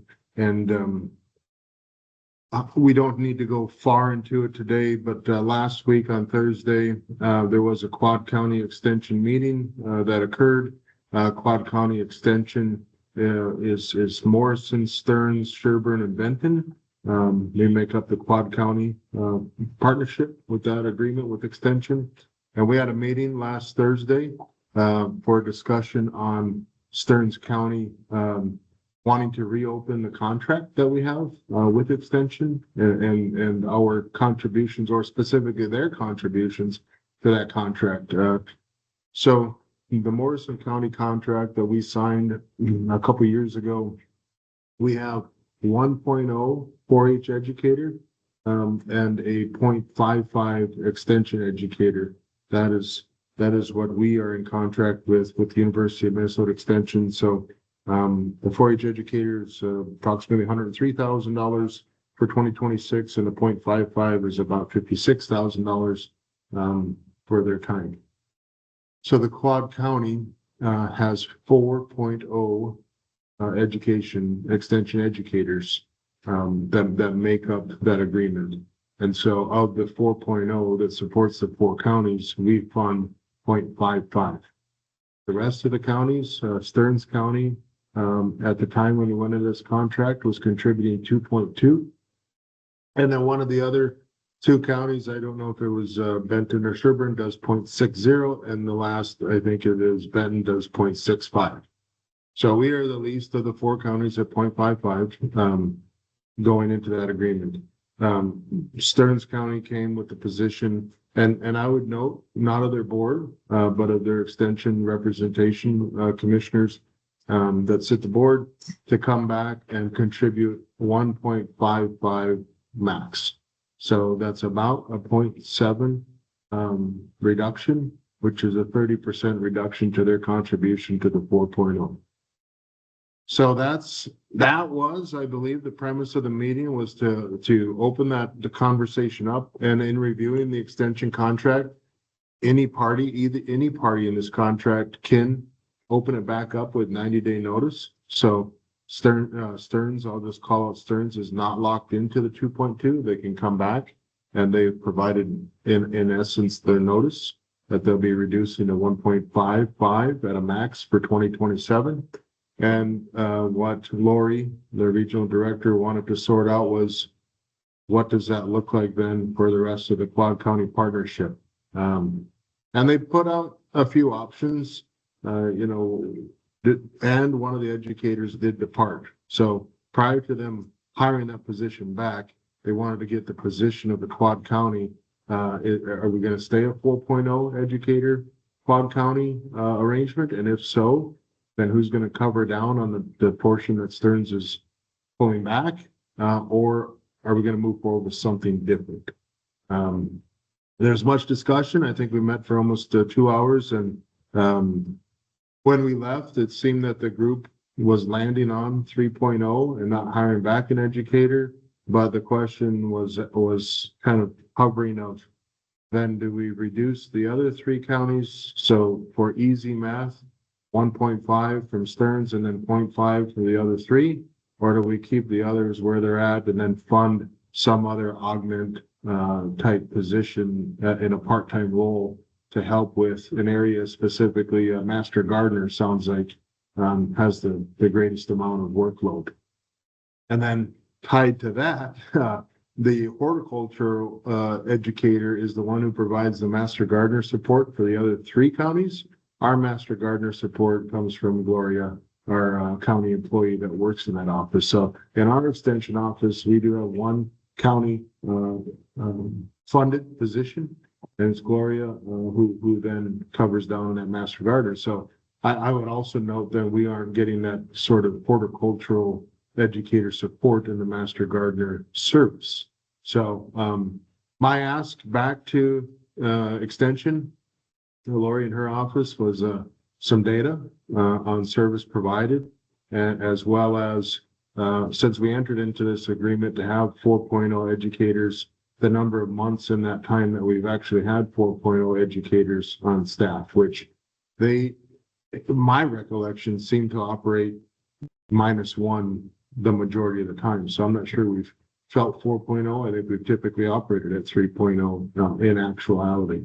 So as we departed, I believe our very own Commissioner Winter then called for extension to start communications with the administrators to try to work out some sort of a agreement or proposal to bring back to the respective boards on how to move forward for 2027. And last, I'll say, I know Stearns is running right up tight to when they're going to start their budget process. It's going to start very soon here, so they want to get this sorted out, I would say within the next month. And Sherburne won't be far behind, and we're right in that runnings too. So we do want to get a good picture of what Morrison County is looking for in the extension and to take a position on that moving forward. And with that, I'll pass it over to the chair, Commissioner Winter, to fill in any gaps. Commissioner, Matt or Greg or Randy, do you know how we came up with the current numbers that are listed this time? 2.2, 0.55, 0.6. that was an agreement, when the contract was formed in 2022, and we invited in Sherburne County. So we went from that, what was a revered model, a revered model in the state of Minnesota was this tri-county arrangement. Had never been done anywhere else in the state. So the Morrison, Benton, Stearns County arrangement, and the success of that was revered. We took that to another level and allowed Sherburne County to come in and join us and create the first quad county arrangement. Because of the success of that, that has now been duplicated in 2 other areas of the state. In that formation of the quad county arrangement, we have 4 counties. They would have 4 educators, 4 full-time educators. That's where the 4 comes from. Just wondering if was there a formula used to get them numbers? Why wasn't it? Jeff and I mean, again, if I may, Mr. Chair, then we took the recommendations from the University of Minnesota, and yes, they had a formula because, correct me if I'm wrong, Wright County didn't have any representative for, any of the extension programs, so they wanted to come into our area to help us out. So what we did, I don't remember what we were paying before, though. You? That, what? I'm recalling 0.5. I believe we went up 0.05 when they added the 4th educator, and with a verbal agreement that they'd be housed here the majority of the time, but that was the change I recall. And so, yeah, so again, how it came about too was, yeah, we were taking less and we had to take a little bit more on, but I think we got some pretty more that and that we like that, yeah, but it's hard. This was agreed by Stearns County, when they agreed to it too, but again, I don't remember, you know, to have a bill being able to open up that MOA for it was 3-year contract, I believe, right, at the time, and we did that. Yeah. You know, see, so those are things that I look at, and again, it was brought up by Matt, which is true. They probably, in the last 3 years, we probably never had for loan because it was just a very tough position to fill. So, but I believe it was based on, kind of like Great River Regional Library, based on population, how many calls, if they got in. Stearns was the majority user. There's no question about it. Yeah. So now, and again, I wish I was a little bit smarter at an amazing job to do everything that I did, and I won't bring up here. But yeah, now they're expecting to pay less or more. They still get more calls on Gary, we get more calls on, the only one that I think was I don't even know which one it was, but didn't have the highest numbers, and they didn't have the numbers, they used to give us the numbers, that's the numbers, so I requested that too, how much each educator gets for calls per month. And years ago, it was always that. Some of the discussion, I'll just say, some of the discussion at the meeting too was the realization that the utilization of extension has changed. Yeah. It's not, this isn't, you cannot use the same model or even, I question even some of the same data analytics, that were used before. Now, some of the, I know some commissioners there and others were looking for some of that data, but the fact of the matter is, and we just have to be honest about this, large scale, very large scale, crop farmers, data farmers that do not use extension. They have agronomists that they have, working agreements with, contracts with that their agronomists give them all the information or dictate that stuff. Here's West Dairy Farmers, again, that's become, I think, what I don't know, but we've got more than thousand now. Yeah, there's but there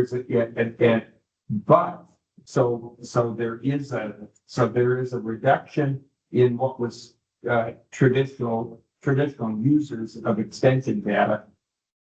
That vacuum is being filled though with other entities, other focus groups. So Morrison County has has the data that shows we're the county with the highest number of small farms in the state of Minnesota.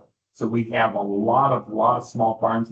And as Dana was here mentioned, so that one of those growing entities on small farm operations is small ruminants. So you're seeing more small farms with sheep and goats, rabbits, but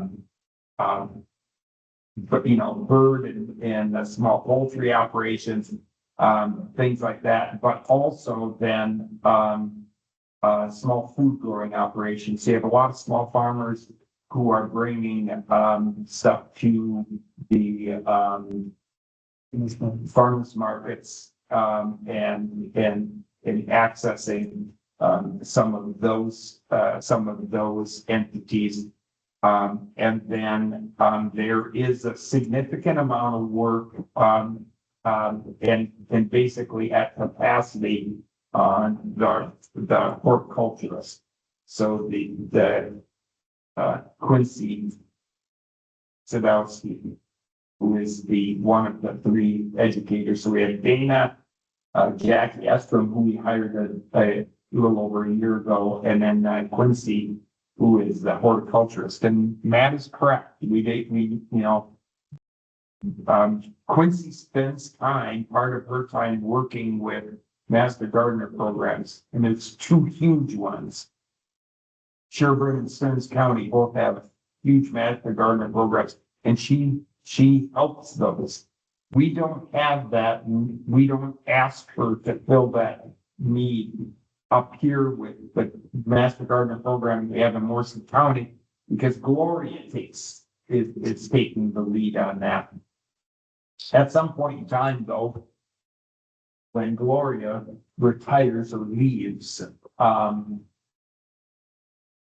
that may change.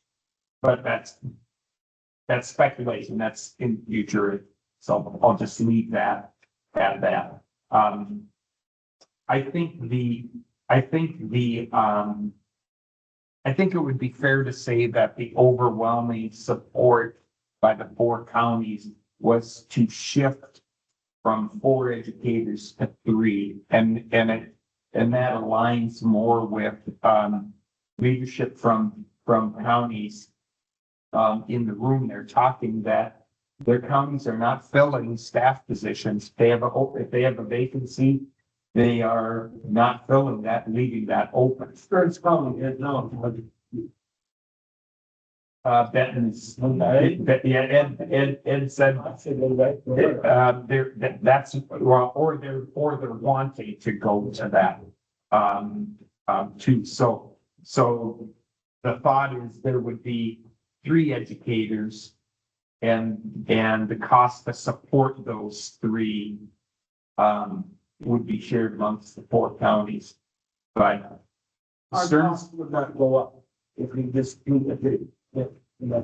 yes, our cost, I was, in preparing to go to this meeting, I was knowing that we'd known that Stearns County, wanted to have this meeting to open up this discussion that they wanted to reduce their costs down. What is the cost, the dollar figure? What are they saying? You know that? Then what's the dollar? Well, it'll go from What's the? 220,000 to 155. They'll save 70,000. They're gonna say 7 grand? Real close, so Mr. Chair, I pulled up the chart and I should have walked this in.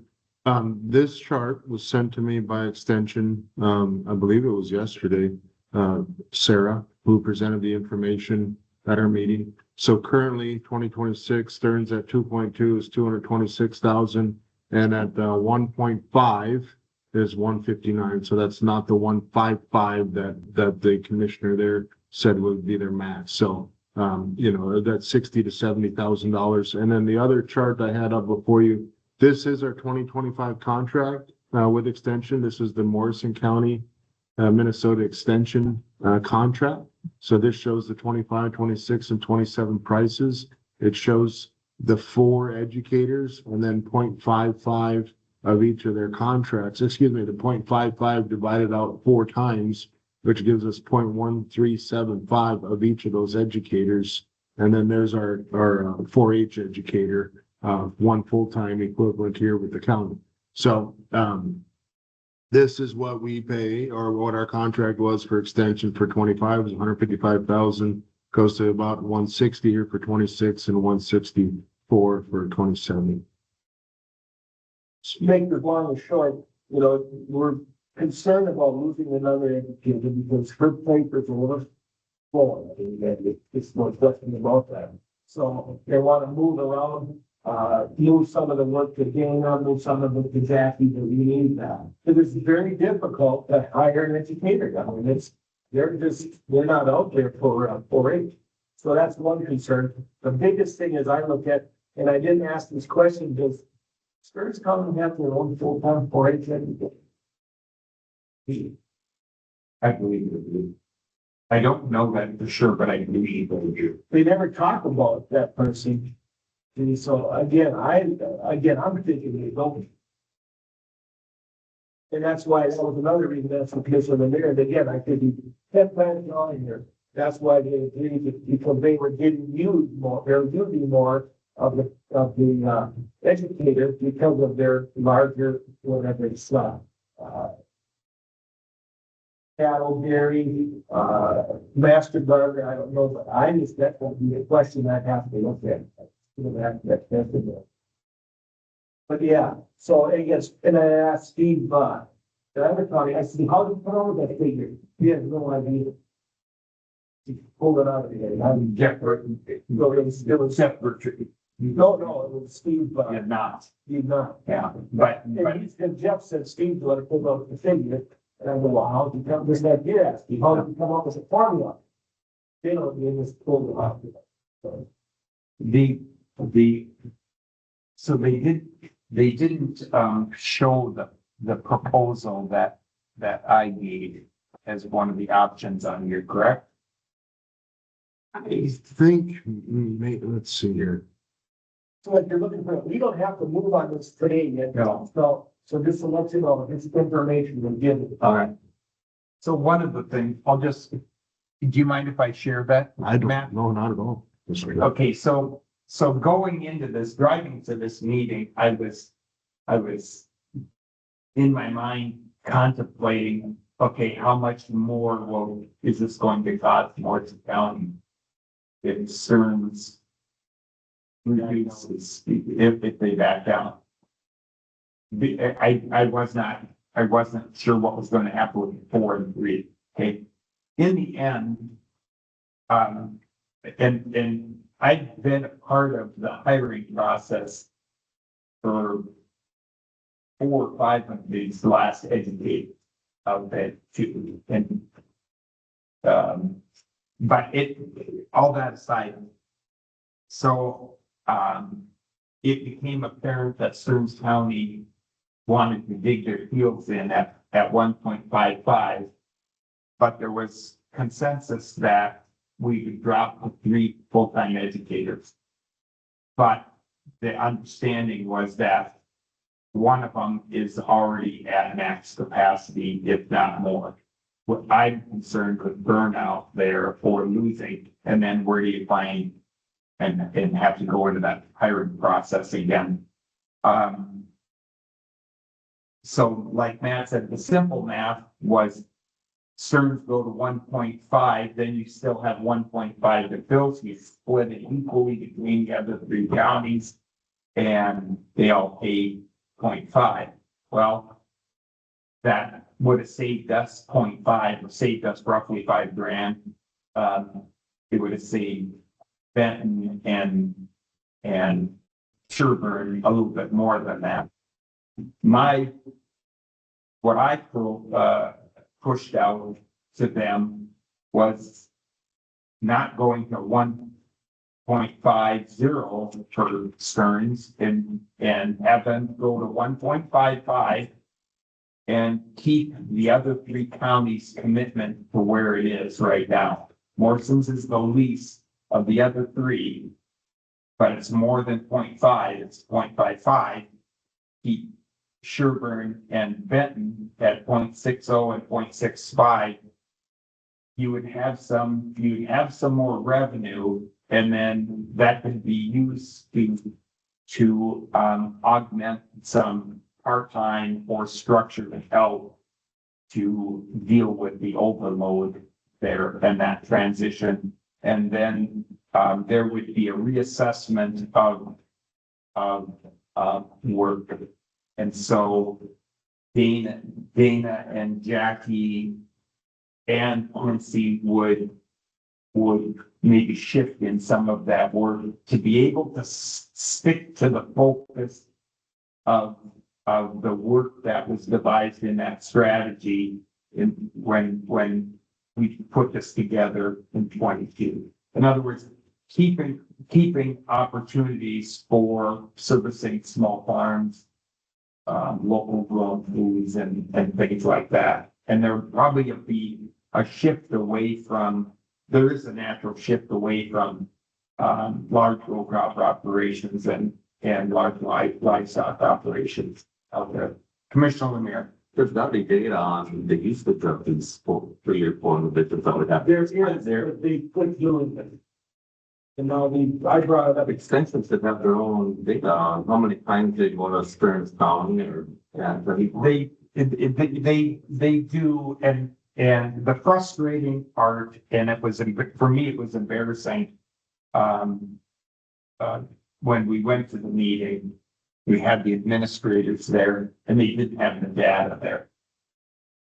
And that typically doesn't happen. When we had our 4 county, all quad county meeting in February, we typically have all kinds of, they flood us with information, but for whatever reason, they didn't have that and maybe weren't prepared for that. And I think I'll give them a little bit of defense in the fact that they were reacting. They're trying to react to Stearns counties. They're like sheriff. Yes. Matt said too is how long they have been operating on 3 employees to be beneficial for us.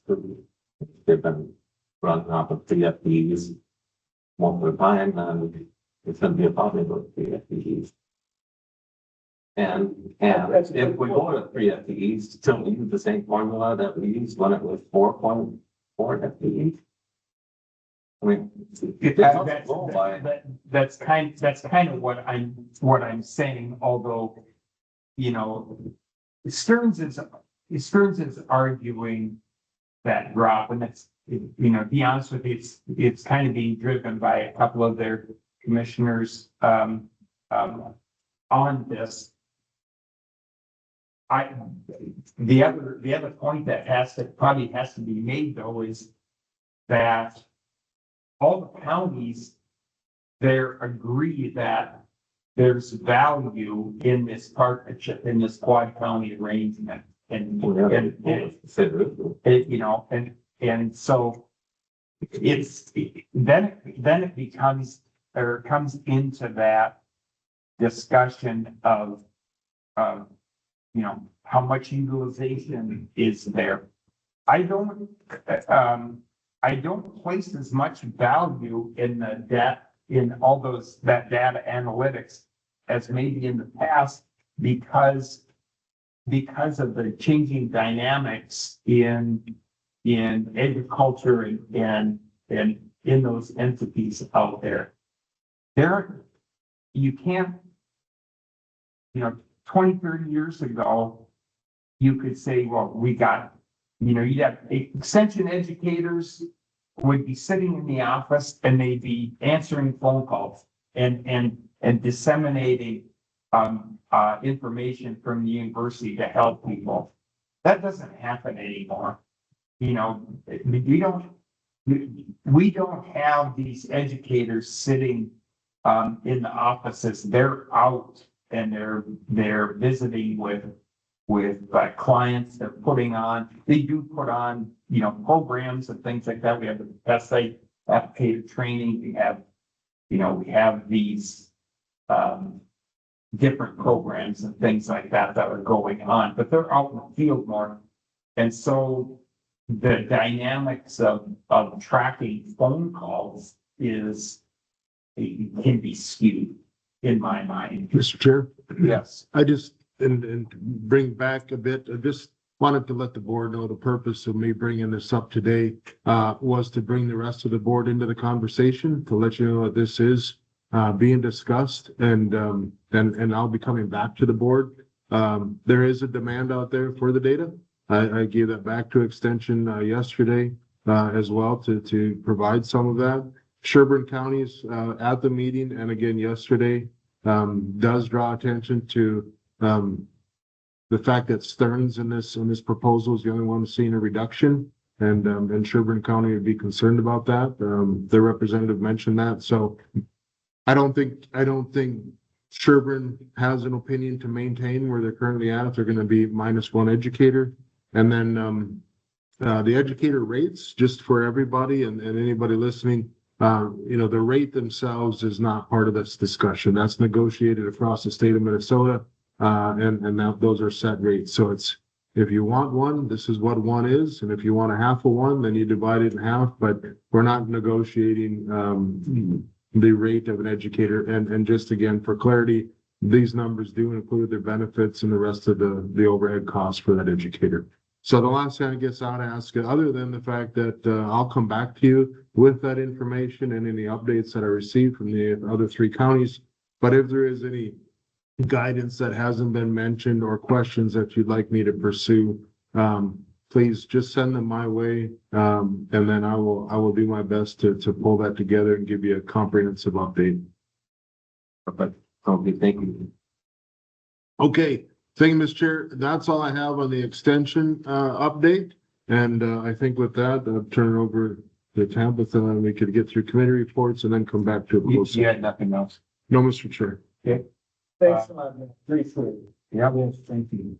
And so Tabitha wants us to do our work now and get her scheduled for and so as you see on there, May 24th to June 6th. Commissioner Winch, you got that? I'm gonna get it real quick. You're gonna lead off. You got that calendar in your hand. What's for? 24, okay, 26, Tuesday, planning session at 8:30. BC DOA at 6 o'clock. on Tuesday. Now, I'm just gonna bring this up, May 29th is gonna be soil and water, it was canceled this Friday, so it's gonna be the 29th. Soil and water is gonna be at, the here Little Falls, and that's at 8 o'clock.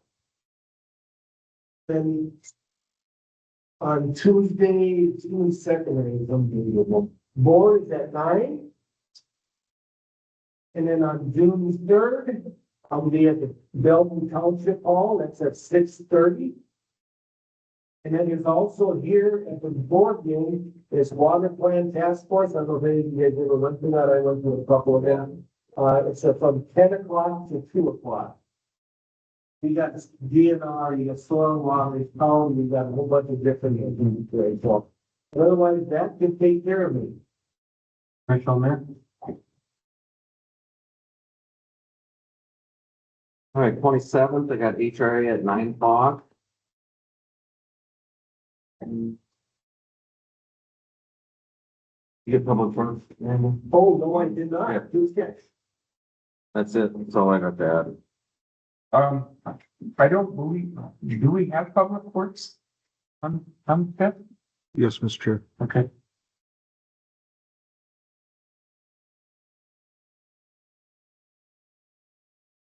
Commissioner Moran? Friday, May 29th, Central Minnesota EMS Services, 10 o'clock at the Stearns County Government Center. And then Monday, June 1st, 6 o'clock in the evening, the board room here, Morrison County Public Safety meeting.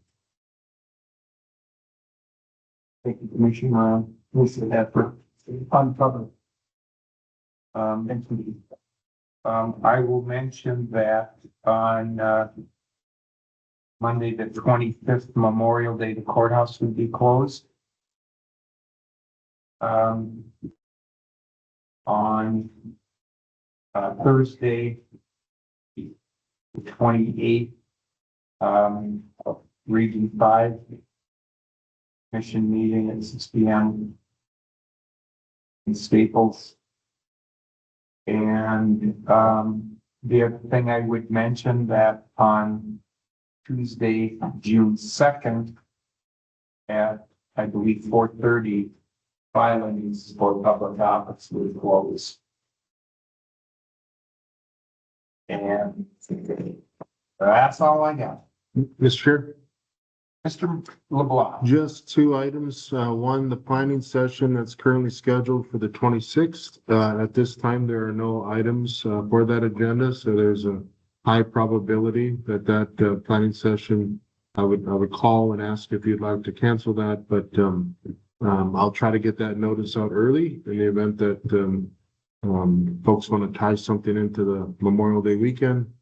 And then also, I'm not sure if it was said, but Camp Ripley is having their change of command on the 6th of June at 3 p.m. and the board is invited. And even if you're not able to attend, so Colonel Troy Fink will be departing. He's been a great partner of ours and has spent time giving the board updates. And we want to welcome Lieutenant Colonel Steve Hall as he assumes command of the garrison out there at Camp Ripley, and congratulate him for that. Anything else, gentlemen, in regards to calendar, meetings attended, anything like that? If not, I would entertain a motion to go into closed executive session to discuss some business. If Chair, I'll make most of one full second to consider the property. Is there a second? I put second. We have a motion by Commissioner Ramirez, second by Commissioner Casper to go into closed executive session. Mr. Chair, Mr. by LeBlanc. statute, I must provide the address of that property. It's 312 East Broadway here in Little Falls. Thank you, Mr. LeBlanc. Further discussion. Just oh, Go ahead. no. No. I see what you're doing. Go ahead. Okay, seeing no further discussion, all those in favor signify by saying aye. Aye. Those opposed? Gentlemen, we are in closed executive session and